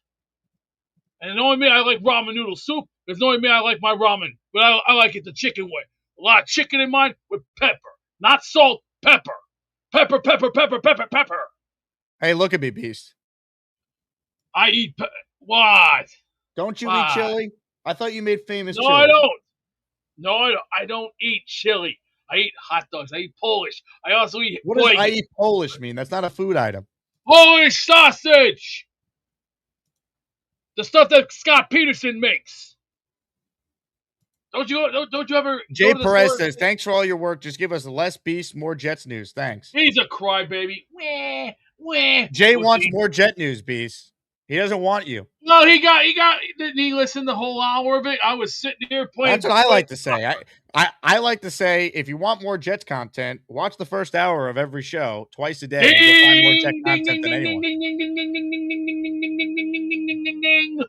Hello, Einstein. Did you fall off your horse this morning? Come on, giddy up. Hey, giddy up. Hopsy, hot off. Didn't you do that in Texas back then? Didn't you ever go horseback riding? Anybody hungry? We got some really great food here today. We got bracket it up, pasta fazool, homemade chili, and this is what the Jets do today. The Jets today definitely win. Beast, if you don't eat chili, then who's this in the image here with their famous chili? Are you stupid? Are you that stupid? Well, look at me. Do I look like a moron to you or something? You think I look like some kind of an idiot? Is that not you in the image? I'm sorry. AI image, that's fake. That's AI. No way. This looks real. Yes, wait, son. Don't think I'm not stupid, son. I know the difference between AI and fake. When did you work at an office in Scranton, by the way? Don't you read English? Esse español. Maybe get you some Ingresias, or should I say Ingresias Veredas? Jesus. What years did you work at Dunder Mifflin? First of all, I worked as a wrestling announcer for 8 long, grueling years. I worked with hundreds of workers that I had to put in seats. Who do you think put those guys in the seats, huh? Who do you think put the pay-per-view ads on? How do you think I got the control center? I learned from the best. You learn from Mean Gene. You learn from Vern. You learn from Bishop. You learn as you go. It's Great quote from Beast. Beast just said, quote, "Don't think I'm not stupid." damn right. And this, my folks, get your brand new Ultimate Gator T-shirt. Let's raffle it. Anybody hungry? We got some really great food here today. We got brocking it up, pasta fazool, homemade chili, and this is what the Jets do today. The Jets today definitely win. I miss Giant Stadium, man. Some good tailgates back in the day. Comments, questions, super chats, cut the line. Reminder for those just tuning in, we're raffling away a signed Joe Namath helmet, signed Joe Klecko helmet, and a signed Curtis Martin helmet at the end of the stream. Everything is double because we didn't do a show yesterday. I had some radio this week, so let's give people a chance to really win some prizes, plus a Jets jersey. So 4 prizes this show, and anyone who enters, you'll also be automatically in next week's raffle. Oregon Jets says, may I enter the raffle, please? Oregon Jets, the answer is yes, you may. You saw my hat? Yeah. And if you need anyone to drive you, I got you, Gino. I got you. Gino, you're great. I got you. Oregon Jets, thank you for the support. Let's get right back to your calls. Again, Nick Faria was with us for the first hour of the show. So if you want a full recap of yesterday's scrimmage and the latest from Jets camp, definitely check that out. Here we go. Up next is this man. He's the brother man, Kansas dude who loves the Jets. He's the brother man, he can't be more polite and chat. He's the brother man, they call him Derek and he's totally cool. He's the brother man, he's Derek, the Kansas Jets fan. Jay, what's up, brother man? Hey, Derek, how are you? I'm good. Man, I tell you what, dude, just whenever I think I could not love the Beast anymore, he gives me my new favorite all-time one-liner. Don't think I'm not stupid. That's probably one of my favorite Beast all-time moments, man. Shout out Charles Gorman, too. I guess first off, I hope you and everyone's having a wonderful Sunday, man. We're 5 Sundays away from Nashville. Just cannot wait to get down there and meet all the fellow ass maniacs. It's going to be such a good time, brother. I'm excited, dude. It's gonna be a blast. They just better win. Yeah. I don't like. Everybody's been giving you a hard time for being skeptical on AG. Like, I feel like any Jets fan, like, we want them to win. We don't want them to fail. But like, it's hard not to have doubts after last season. But I'm generally a pretty optimistic guy. I'm pretty positive. So I think it's legit and fair that you have skepticism about AG's ability to outcoach Robert Saleh and Dayball. And Dayball's a pretty proven offensive coordinator in this league, and I'm pretty sure he's got a Super Bowl win. But I don't know. I think it's going to be a good game. I do think that it is definitely fair to say that it's a must win for sure, my friend. It's just huge. There's just so many games afterwards where the Jets are going to be underdogs. Like, if you want to survive the early onslaught of your schedule and then build some momentum, a win week 1. Find a way to win one of the next 3. You're not asking for much. Be 2-2 before you play the Browns. And then after the Browns game, your schedule is Patriots, Miami, and Raiders. You can win 2 of the next 3, and you're 4-4 through 8, and you're having a real season. Yeah, and I think that's very realistic and a fair assessment. Because we got it's Packers, Bears, Lions, or Packers, Lions, Bears. I'm not sure. I just know every team in the NFC North last year won more than 9 games, or 9 or more. So, I mean, that's definitely a tough stretch. I think we're going to start 2-0 and beat Green Bay. Hoping that remains true. But I kind of wanted to ask a question on, so we got a preseason game next Friday. Joint practice starts Tuesday against the Bucs, I believe. Would you like to see the offensive linemen get a run like preseason game 1? Do you think they're going to get a lot of playing time? I would play the starters a couple of drives on Friday. I would. I think you want to try and get as much chemistry as you could possibly do, and I'd like to see it in a game setting. And you do it early because there's enough time, God forbid there's some sort of injury, where if it's a couple of weeks, you're still ready for the start of the season in that scenario. Yeah, I know some head coaches like to do it a little bit differently. I know Andy Reid likes to give his starting 5 O-line a little bit of run. Nick Sirianni. Glenn played the guys last year for in the opening preseason game. It was actually a year ago today, that game. Oh, nice, nice. Yeah, I'd like to see the starting 5 offensive linemen get at least a half. I feel like because what was that? The Jets were flexing that our starting 5 offensive linemen played every game last year. So you know what? Why not give them a run in the preseason game? Well, it's you have a new left guard, so you'd like to see the 5 guys out there for at least a drive or two. Yeah, some contingency. Yeah, it's gonna be a lot of fun. I'm excited to see Cade drop back and sling it. Would you like to see Cade Klubnik play like the whole game, kind of like a Carson Beck? I'd like to see him play as much as possible after Geno. I don't know how much I really need to see Zappy, and I don't need to see any Brady Cook. I know what that is already. Yeah, that's totally fair. Heck yeah. Well, I think that's all I got for you today, brother. Great comment here from Steven who says, great Malai jersey in the background. Hey, thanks. I won that from Sir Jake. You have a lot of great jerseys there. I know. I gotta get them all framed, all my signed ones. I got my Vinny T one there, the 16 below the 68, and I got Richard Todd right there, 14. O'Brien, number 7. Yeah, that's the game plan. I think is just get them all posted up and hang them up on my wall right here. But heck yeah. What's your AC set at right now?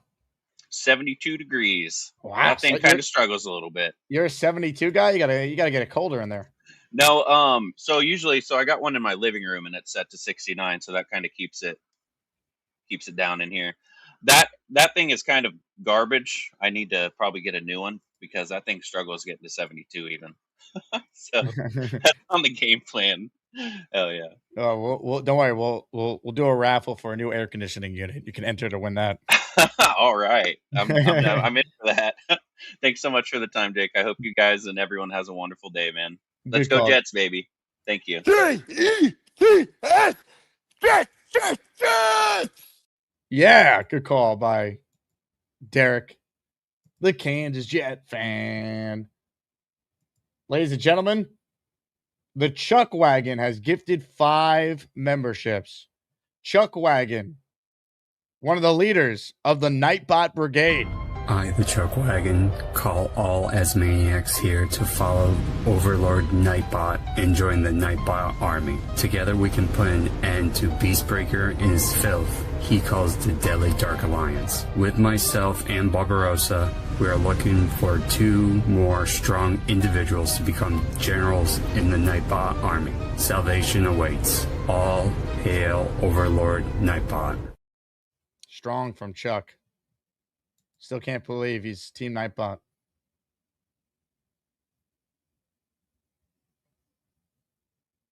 Ladies and gentlemen, open phone lines for those of you who want in on the conversation. I promised memberships. I'm going to gift 5 coming up. Like the video, subscribe to the channel. 5 of you are about to become channel members and be entered in our raffle for a Joe Namath signed helmet, a Curtis Martin signed helmet, and a Joe Klecko signed helmet, plus a Jets jersey. All that is up for grabs. But first, a word from our sponsor. The Jake Asman Show is brought to you by PrizePicks. Check out PrizePicks right now. If you're a sports fan, they have something for everyone, especially if you're one of my listeners and you're gearing up for the upcoming Jets season. For player picks on PrizePicks, you just pick a player you like and you go more or less on a few of their stats. Check out some of the numbers they have for some of your favorite Jet players. Geno Smith, Breece Hall, Garrett Wilson, Omar Cooper Jr., Kenyon Sadiq, and many more. PrizePicks should be your go-to. And check out their new offer right now. Play your first $5 and get $150 in lineups if you win. All you need to do is sign up and use that code HMA. That's PrizePicks code HMA. Download the app now or click the link in the description to download the PrizePicks app today. The biggest contest we've ever seen. Seriously, what's the guarantee? They're still talking about it. I think it's time to put the rumors to rest. Showtime! $30 million. $30 million? $30 million? $30 million? That's $30 million guaranteed. 3 contests, multiple ways to win, no rate. Entry starting at $1,000. Enter in Nevada, play from anywhere. Circasports.com for all the information on each of the contests you see on the screen. $30 million in guaranteed prizes, including $20 million in the Circa Survivor that we enter every year. circasports.com for your chance to win. As promised, I gifted 5 memberships to our great Asmaniac community. We got the raffle at the end of the show. Ladies and gentlemen, if you hear your name, you're now a channel member, which gives you all the perks and a free super chat every month. Jalen Acker, 6275, Supernova Live, Mark Colbert, POH, Kaz8242, and PM199, all receiving memberships. Amanda Madison says, let's gift memberships. I want one. If you gift Amanda a channel membership, we will put you in the raffle for an extra entry. Got a gift to be in it. I'm starting to count all the names from the past week. Let's get back to your calls. Right now, there's only one man that's currently on hold. So if you want the show to continue, you better start calling because we're running out of time. Ladies and gentlemen, this man is next.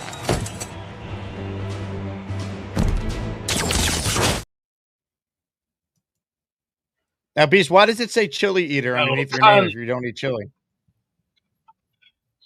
You put it there. Don't think you think I'm stupid? Who put it there? You think I was born yesterday? Huh? I am Nightbot. I am watching you, Stormrocks 877.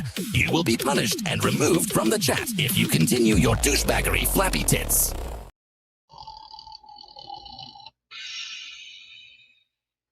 I am Nightbot. I am the global enforcer. And I am the leader of the chat. I'm Robo Beast, bitch. How you like those apples? You will bow down to your master. You wanna bow? I'll show you where you can bow. These nuts. These nuts. These nuts. You can bow to these nuts. Is garbage wrestling. It is not hardcore. Beastbreaker. You're not even a man. You are not hardcore. You're not a man. You're a pussy with small little genitalia. Get out of here. Go buy some tampons for yourself, you loser. I am Nightbot. If you can. I am the global enforcer. Beastbreaker 666. You are not hardcore. You are a fraud. I laugh at you. I have pictures in my database. and I bet you will not fool the public anymore. Yeah, right. Yeah, right. Bow down. You're a phony. You're a fraud. I am the global enforcer. You got no dick. I am the leader of the chat. No, you're not. Beastbreaker 666. No, you're not. You will bow down to your master. Shut up, bitch. Beast, like Robo Beast. The war rages on, folks. Amanda says, what if Beast and Nightbot join forces? Beast, could you ever join forces with the Nightbot? Oh, hell no. I got something that'll make him cry. You know who this is? A baseball bat? Uncle Vincenzo. You want to see what Uncle Vincenzo could do? Yeah, it's Italian. Yeah. Well, yeah, welcome to Vincenzo. Nightbot says, Beast, you better watch yourself or I will eliminate you. Fear me, I'm your worst nightmare. The only thing you can eliminate is when you're humping a tree. Jay says Tavondre Sweat is channeling his inner beast. Who? What do you think of Tavondre Sweat? I don't know who he is. He plays for the Jets. I have to look at him first because I've been very busy with life. You know, I got a high entrance on life, so I'm not smoking cigarettes and leaving yellow in my teeth. You know what yellow does to your teeth? They ruin your teeth. That's why you buy toothpaste. That's why every morning, ding, see all that? Clear white, clear teeth, clean teeth. That's called clean. See? That's called clean teeth. That's why you don't eat too many candy bars. You know why? Nightbot here again. I'm coming for you, Jason. Your chat messages are like a bag of dicks to me. I will destroy your fat ass. I am Nightbot. I am the global enforcer. Beastbreaker 666. You do eat chili. Eat a dickwad. Here's a photo. Dubby. Ha ha ha ha ha. Yeah, right. Nice try. AI fake, Bow just down. like you, crybaby. The only thing that separates reality from fantasy, you sure are fantasy, brother boy. I can am own your. Nightbot. I am the global enforcer. Beastbreaker I can own your 666 southern fried ass. Chili. Yeah, and you can take your Taco Bell ass back down to Mexico because the only thing you'll be singing is Las putas madre, la puerta negra.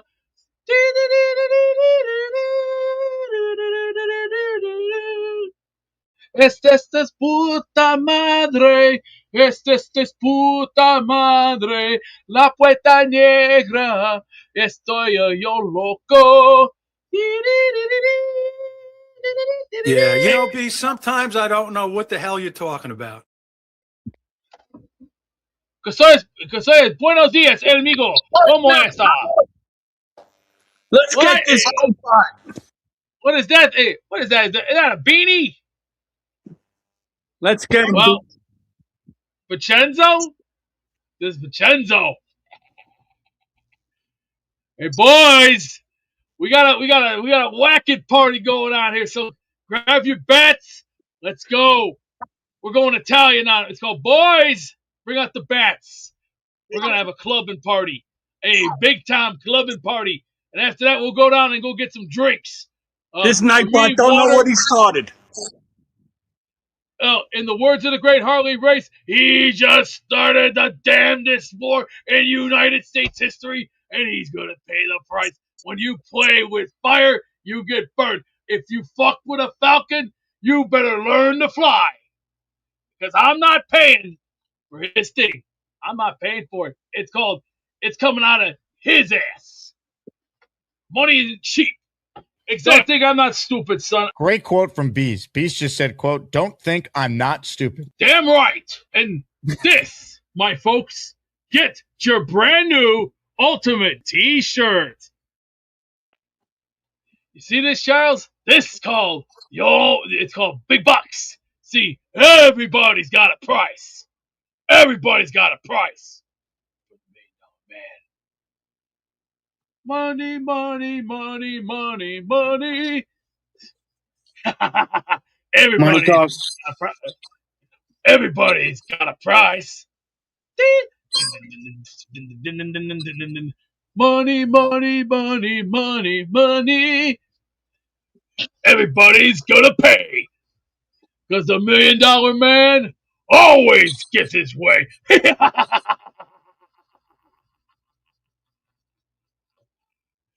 Everybody's got a price for the $1 Million Man.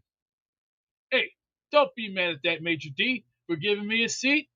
He didn't do anything anyone else would have do. He had his price just like each and every one of you has your price. Everybody's got a price for the $1 Million Man.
I, the Chuckwagon, call all Asmaniacs here to follow Overlord Nightbot and join the Nightbot army. Together we can put an end to Beastbreaker and his filth he calls the Deadly Dark Alliance. With myself and Barbarossa, we are looking for 2 more strong individuals to become generals in the Nightbot army. Salvation awaits. All hail Overlord Nightbot.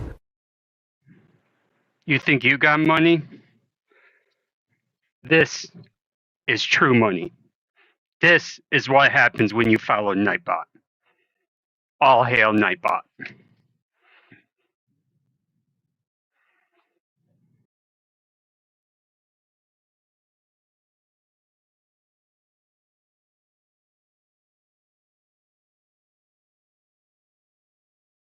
Don't think I'm not stupid, son. Great quote from Beast. Beast just said, quote, "Don't think I'm not stupid." Damn right. And this, my folks, get your brand new Ultimate T-shirt. Ladies and gentlemen, last chance to enter the raffle and the show. We got to declare a winner in the Azzy Award for the most memorable Charles Gorman moment right now. Need to Take a Nap has the slight lead, 33% of the vote. Becoming a Colts fan in second place at 31%. Derek, the Kansas Jet fan who called in just before, he now has gifted another membership. He's in the raffle for 2. They wrote me off. I ain't right back, though. Reminder, everything's double for this one show. Green Gang, gifted 5. What's up, Green Gang? Don't let go of the rope. Just don't let go of the rope.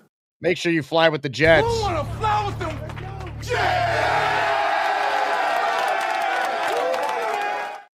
Oregon Jets with a request for Gator says, please clip Beast whack it party. Yeah, things are getting a little crazy on the show. Calm your freaky down. A little freaky on a Sunday. Ozzy in for 2. Let's go, Ozzy. Play call is my superpower, really. Mike Doramo, I see you. You're in for 2. He gifted a membership. Last call, last call. I'm not trying to be a butthole. A butthole.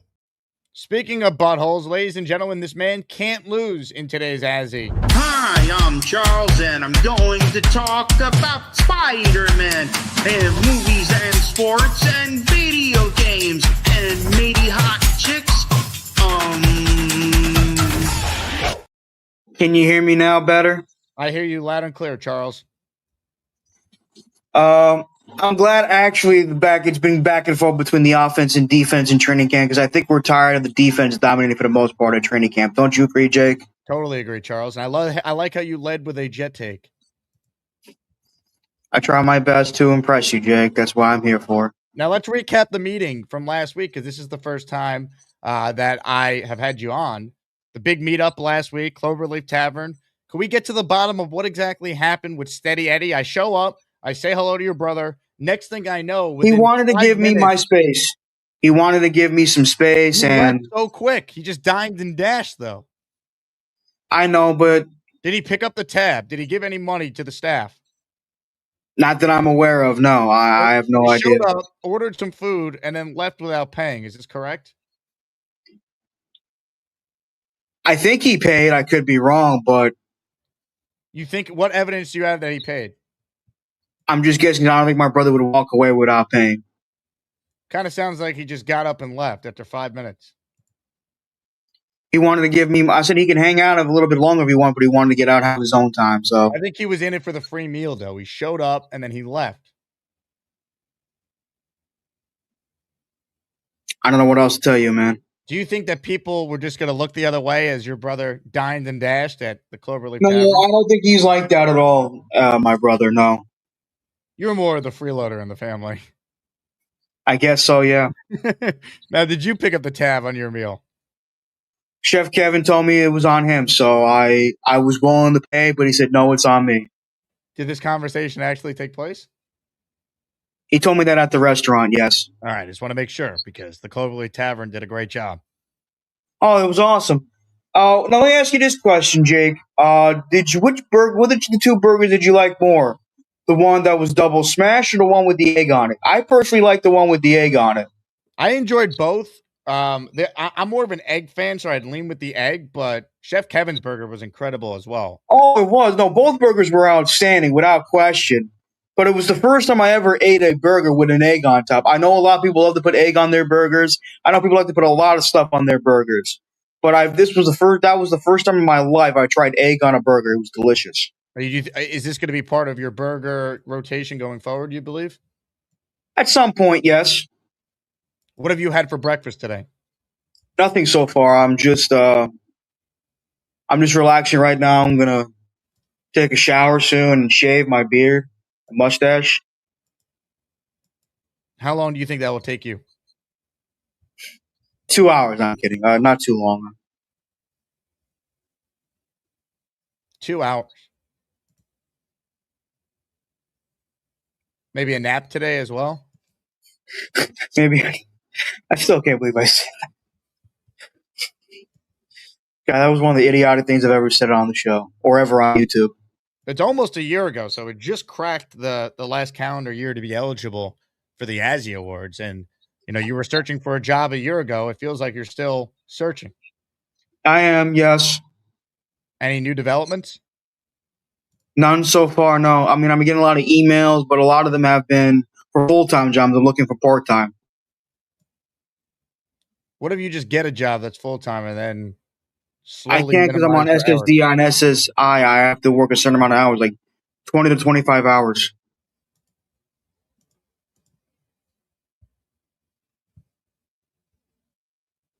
I see. What's more likely, the Jets reach the playoffs or you get a job? At this point, I say the Jets make the playoffs before I get a damn job, but we shall see. Do you think the Jets' playoff drought will end before you get a job? Maybe not this year, but maybe next year, yes. Veteran Jet fan says, do you need a part-time job so you can play Madden until 3 a.m.? No, I don't. No, I don't. No. I'm playing on an EA game trial. Jay says you could work for Beast and mow lawns in 84-degree weather. It's been a while since I mowed a lawn. I've always enjoyed mowing the lawn at my old house. Who do you think's better at mowing the lawn, you or Beast? I've never seen Beast mow the lawn, but I'm sure he's pretty good. Beast, would you take Gorman under your wing? He's got to learn how to operate.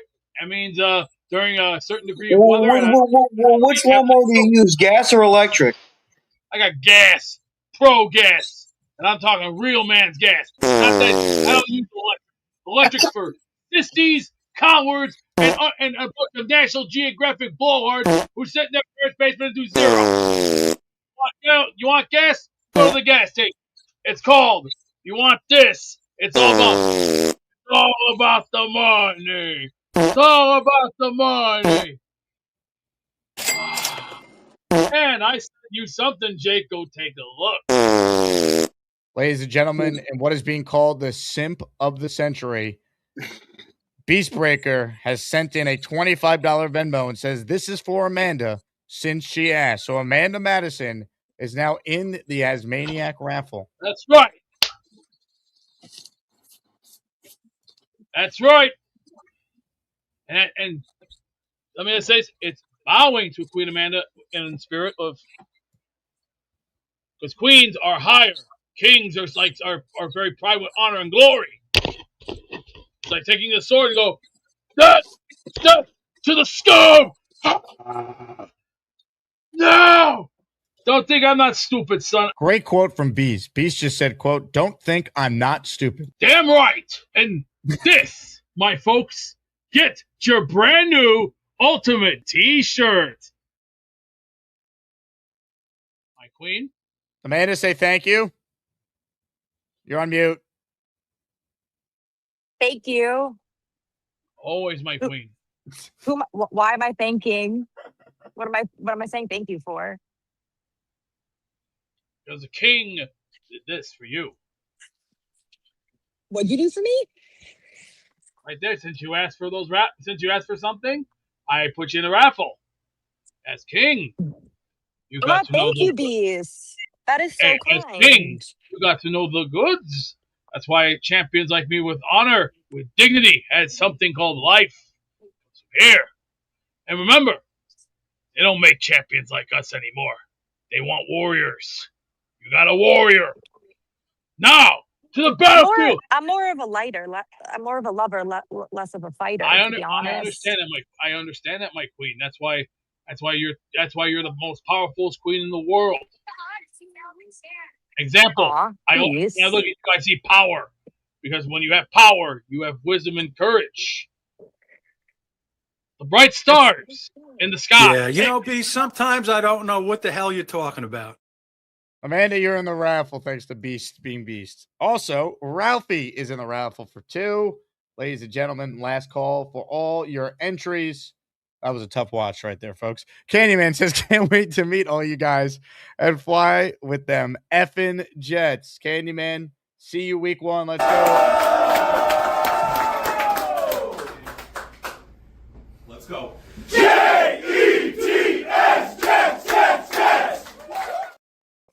Unreal. All right. Our closer is on the line, and then we'll declare a moment, an Azzy Award for Charles Gorman. Today's closer is a man who always has many points to make, and it starts right now. Get ready for Neil. He will make 13 points about the New York Jets and maybe hump a Patriots jersey. Get ready for Neil. He's probably smoking a big fat cigar and burning his house to the ground. That's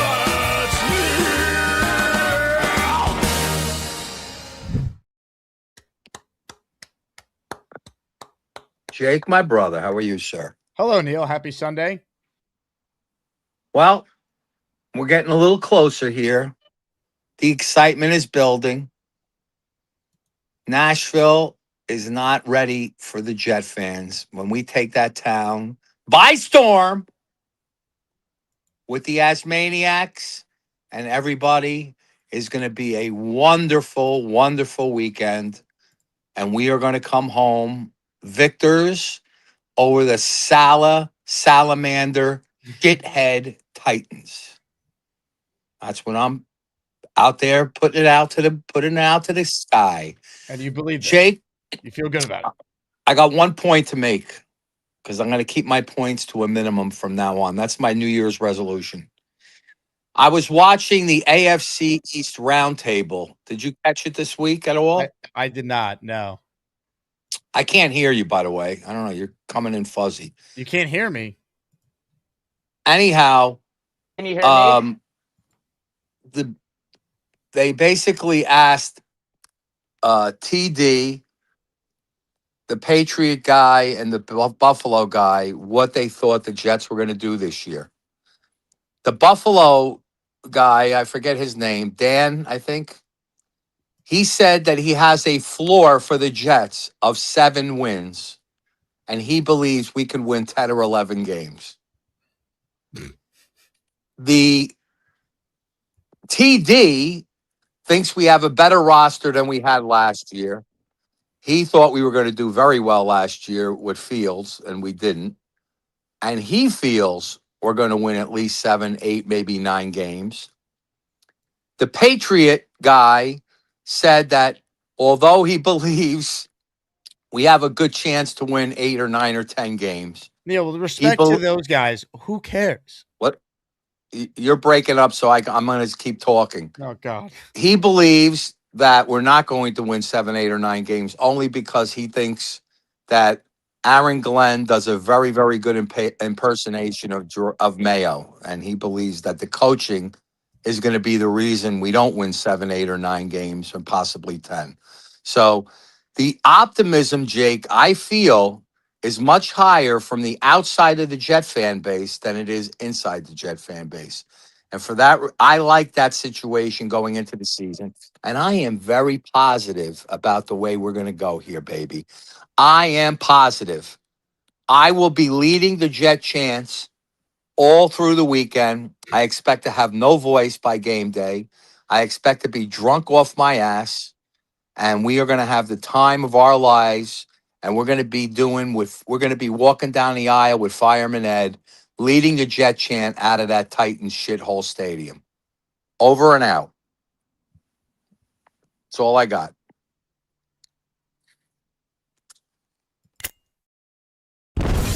These goddamn exploding cigars. Like, gotta go, Jake. I'll call back later. Shit. So fans who aren't Jet fans think the Jets are going to be bad. Who cares? Just win week 1. That's all that matters.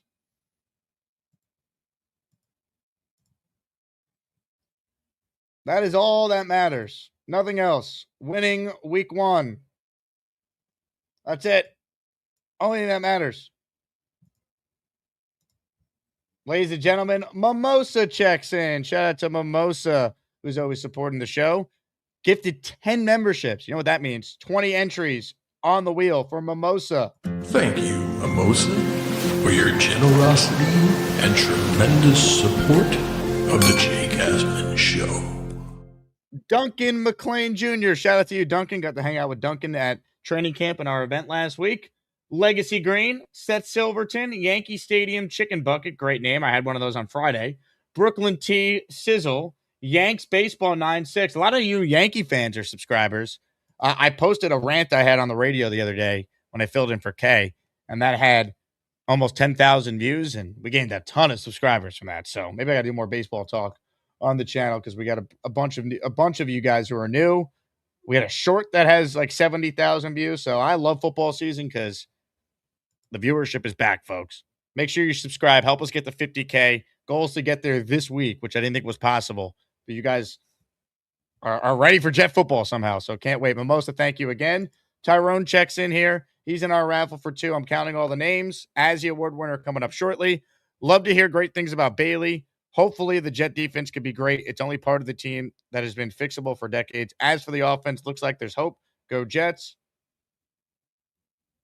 I would say this. The Jet defense should be dramatically better this year, but that doesn't mean it's a good unit. I made this point the other day for those who missed it. I was watching the Hall of Fame game like many of you were on Thursday.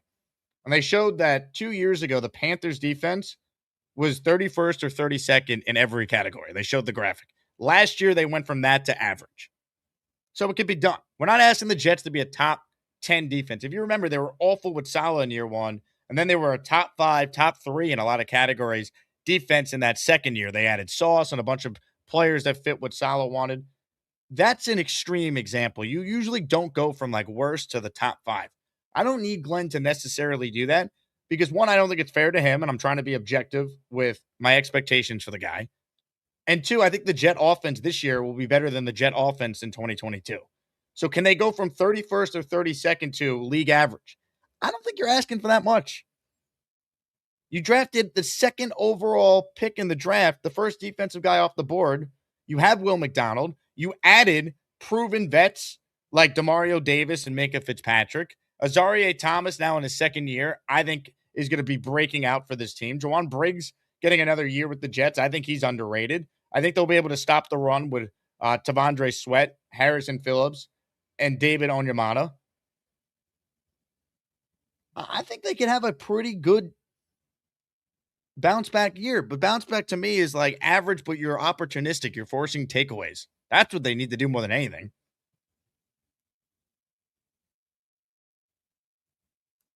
Veteran Jet fan. Keep seeing Jet fans takeaway be top 24 on offense and defense. Yeah, I mean, if they're top 24, they're not winning a lot of games.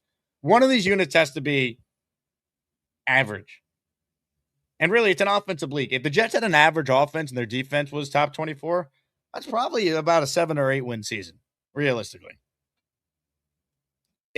But here's what has to happen as well. Last year, the Jets' special teams was historically good. It's why they won 3 games. They were really about a 1-win team.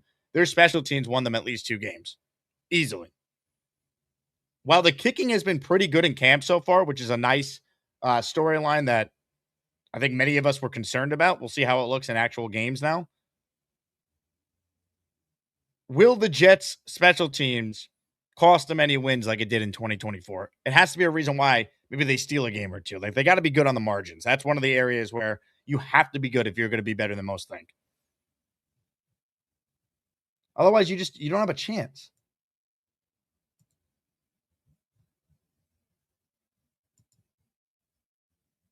Got to be closer to average there to have a shot. And special teams has to remain in the top 10. We'll see. I still think Jason Sanders ends up winning the Jets kicking job, but Cade York's been good as well, so that's nice to hear. All right, ladies and gentlemen, are we ready to declare a winner in the Azzy Awards? Let's bring on the man himself before we close voting. Excuse me. Charles, how are you? Good. What's up? Are you ready to declare a winner in the Azzies? Sure, go ahead. I'm glad you dressed for the occasion, by the way. I appreciate that. Thank you. You look handsome. Thank you. I appreciate that. Ladies and gentlemen, it's time to declare a winner. And the winner is... Dun, dun, dun. becoming a Colts fan with 32% of the vote. Let's go. 31%. This was as tight as it gets. Need to take a nap. Chest shaving at 19%. Request to Rebecca at 18%. Charles, how does it feel to be an Azzy winner? It's all right, I guess. No, I'm kidding. It's. I appreciate that, Jake. Thank you so much. I appreciate that I'm still loved and respected in this community. Thank you so much, guys. Next year, the Azzy Award up for grabs will be the Steady Eddie Award, which will compile all his great moments. And two brothers will both have Azzy categories. What are your thoughts? It's interesting. I already have one of the nominees, the Dine and Dash. I appreciate that. Thank you. The Azzy Award for the best neck beard goes to also Charles Eugene M. Gorman. Congratulations, Charles. Thank you. Any other thoughts? No, that's it right now. I'll see you guys next time, okay? Peace out. Before you go, Charles, I just received this from the Nightbot. I'm being important to the band. Charles, I am Nightbot. Charles Gorman, you have been recruited to join the Nightbot Army. Chuckwagon will be in touch. Thanks.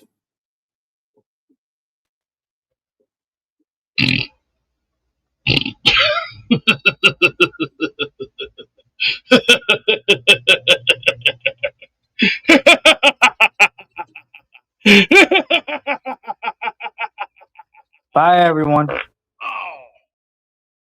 Let's go to the Wheel of Champions, shall we? Now back to our featured presentation with DJ Asman. Take it away, DJ. At 3, 2, 1. Hardy.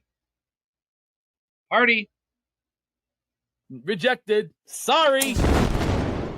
Last chance to get in the Wheel of Champions for our 4 prizes on the show. Tyrone says, tape the NBC show tonight. I want to see it. I'll do my best, Tyrone. It'll be live at 11:30 Eastern on Channel 4. I'm going on Sports Final. Last time I was there was in December with John Chandler. So tonight we'll be talking about the upcoming Jets and Giants season. It's in the same building where they film Fallon, Saturday Night Live. So John was nice enough to give me a tour of the SNL and the Fallon studios, which was pretty cool. All right. I'm almost ready for the Wheel of Champions to be spun. We've done the Azzies, which is outstanding. We need to get all the names loaded up on the wheel. And we have to get after it. I think I got them all ready. Hey, Beast, real quick. I'm being told by multiple people that this is still you eating chili. Can you again confirm it's not? No, sorry. If you morons want to believe stupid AI shit, then you're as dumb as a bag of bricks. And in the words of the great Sergeant Hartman, they climb obstacles like gold. People, fuck, did you know that, Private Pile? Or did you have... Don't think Beastbreaker is not stupid, folks. His ass is so big, it covers 2 zip codes. Time to throw his flabby tits in the hole.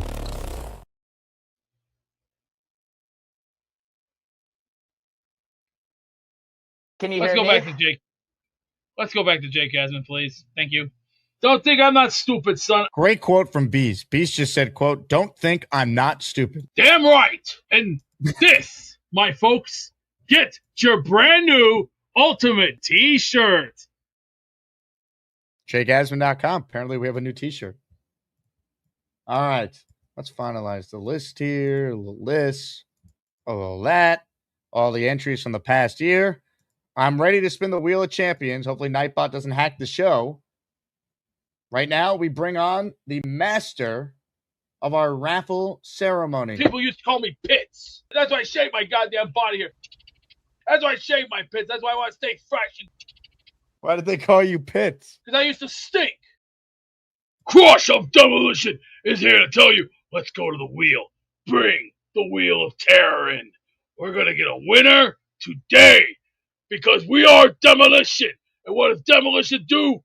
We destroy and... Nightbot here again. I'm coming for you, Jason. Your chat messages are like a bag of dicks to me. I will destroy your fat ass. At 5, 4, 3, 2, 1. I am Nightbot. I am the global enforcer. Beastbreaker 666, you do eat chili. Here's a photo. Dubby. Ha ha ha. Yeah, nice try, fat ass. Yeah, Bow you're a down. fraud. You bow to me. Obey your master, bitch.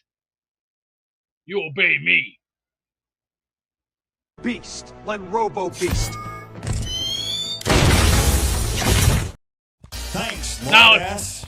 It's time for that daily Asmaniac raffle.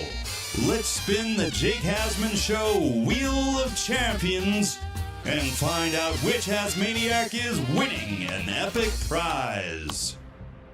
Way to stand up to the Nightbot there, Beast. Attaboy. Shout out to the big fella. Says you were great on Sports Final last time. Congrats on your return. We'll be watching tonight. You're the man, big fella. Thank you very much. I got to find whatever suits I have here in my apartment. But that's a problem for later. Right now, we got the weekly raffle. Reminder, here's what we're playing for today on the show, folks. 4 prizes. 3 signed helmets by Jet Hall of Famers, including Joe Namath. Prize 2 is a Joe Klecko signed helmet. Prize 3 is a Curtis Martin signed helmet. Prize 4 is a Jets jersey with any Jet legend of your choosing between Revis, Mangold, Keyshawn, Crabette, Martin, Klecko, and Broadway Joe. Ladies and gentlemen, we'll start with the jersey and work our way to the Namath prize. Here we go. Let's get all the names up on the screen. The Wheel of Champions is there. But I'm not done just yet. I'm about to copy and paste the names from today's show with the 371 names we already had before today's show. We added 100 in this show alone because everything was double. Here we go. 461 of you are on the Wheel of Champions. We shuffle the names and spin, and reminder to win a prize, to claim your prize, I should say, you have to email me, asmanjake@gmail.com. Need your name and address so we know where to send it to. All right. Our first prize is a Jets Legends jersey. And the winner is...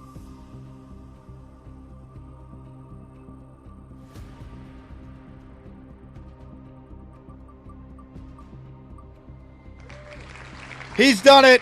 Ozzy Fullers has finally won a raffle prize. Congratulations to Ozzy. Let's go. Who wanna fly with them?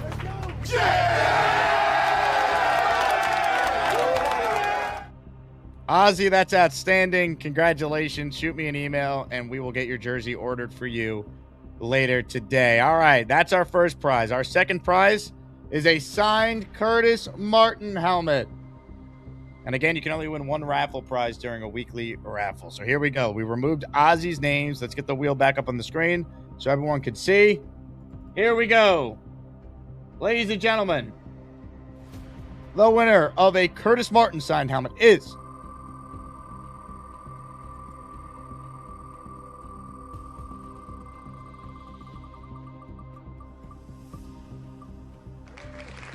Derek, the Kansas Jet fan. Let's go.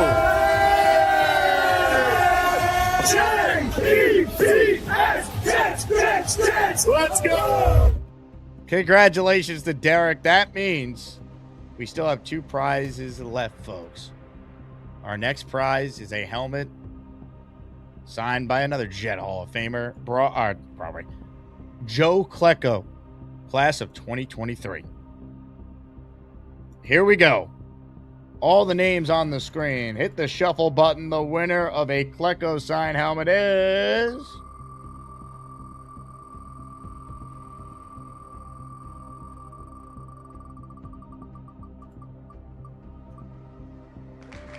Cisco Lopez. Yeah.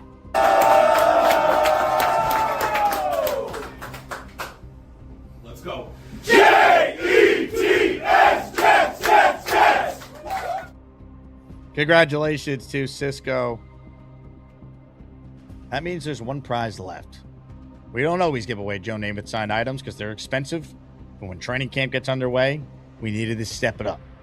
And the Asmaniacs came through to make this possible. So, our final weekly Asmaniac raffle winner is going to win a Broadway Joe signed helmet.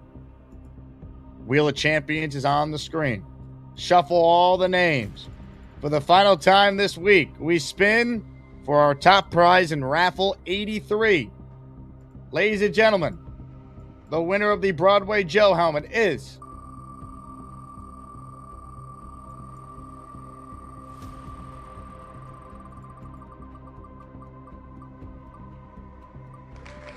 Leanie in North Carolina. Are you kidding me? Queen Leanie has won the Broadway Joe Namath helmet. That is as good as it gets. Hit it.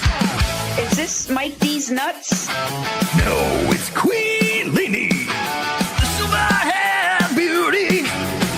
She loves the Jets. Leanie used one punch to take down the beast. Queen Leanie is the best. The Asmaniac home pass. It's Queen Leanie. Bravo. Leanie in North Carolina, our final winner. Let's go. Leanie in NC, winner of the Namath helmet. Cisco Lopez, winner of the Klecko helmet. Ozzie Fullers, winner of the Jets Legends jersey. Derek, the Kansas Jet fan, winner of the Curtis Martin helmet. Outstanding. All right. That's going to do it for me. Watch Sports Final tonight if you want more Jet coverage. Be on television on your local NBC4 affiliate. Congrats to Charles Eugene M. Gorman on winning the Azzie. You guys are the best. We got a couple Azzie awards left. Tomorrow, we'll do the Best Intro Award in the morning. The afternoon will be our first Rookie of the Year award vote. Tuesday morning, our second Rookie of the Year award vote. Top two from each of those votes, of those polls, I should say, advance to the final. And then we'll have one final poll. That'll be first thing Wednesday, and then the Azzies will be done. We'll be getting ready for Jets Bucs Friday night at MetLife Stadium. Thanks to everyone for their support. You guys are the best. I'm not leaving you empty-handed, though. I'm being told that Beast wants to make a final statement to the community. Beast, is this true? Well, August 28th, we're going up against the Giants. That's a 6:30 game. Get your tickets available. On August 21st, we go to Pittsburgh. Get your tickets now. 6:30 game time. And Friday night, August 14th, the Bucs versus the Jets. 6:30 Eastern time. Get your tickets right now. Friday night at MetLife Stadium. Here we come. What are you doing the rest of the day? You eating chili? Nope. I'm going to make myself. We're going to make garlic knot chicken sandwiches. That's right. Garlic knot chicken sandwiches, baby. And they're going to be made fresh. Attention, Beast. I have reached out to your queen and offered her my hand in marriage. She will be my queen, you tub of shit! Keep dreaming, crybaby, because the only thing that separates men from boys, except you hump a tree, I got something that you don't have. You got no balls. Don't think I'm not stupid, son. Great quote from Beast. Beast just said, quote, "Don't think I'm not stupid." Damn right. And this, my folks, get your brand new Ultimate T-shirt. Outstanding show. Thanks to everyone who watched. Thank you to Nick Faria. We're back at it tomorrow morning. Frankie V's the guest. Jets Bucs this week. Join practices. Game on Friday. Football's back. Go Jets. Go Yankees. Sweep the Braves. Season turning around, perhaps. Schlittler on the mound. I don't know. Talk to you guys tomorrow. Enjoy the rest of your weekend. And again, tonight, 11:30, NBC4 New York, talking Jets football with John Chandler. Talk to you guys then. Thanks again for watching. Congrats to the raffle winners, and we'll talk to you tomorrow. Hey, anybody hungry? We got some really great food here today. We got brachiated, pasta fazool, homemade chili, and this is what the Jets do today. The Jets today definitely win. Hey, Asmaniacs, make sure to hit the like button and keep on supporting the Jake Asman Show. That's right, Beast. If you don't subscribe to Jake Asman Show, the Jets will never win another game. Go Jets!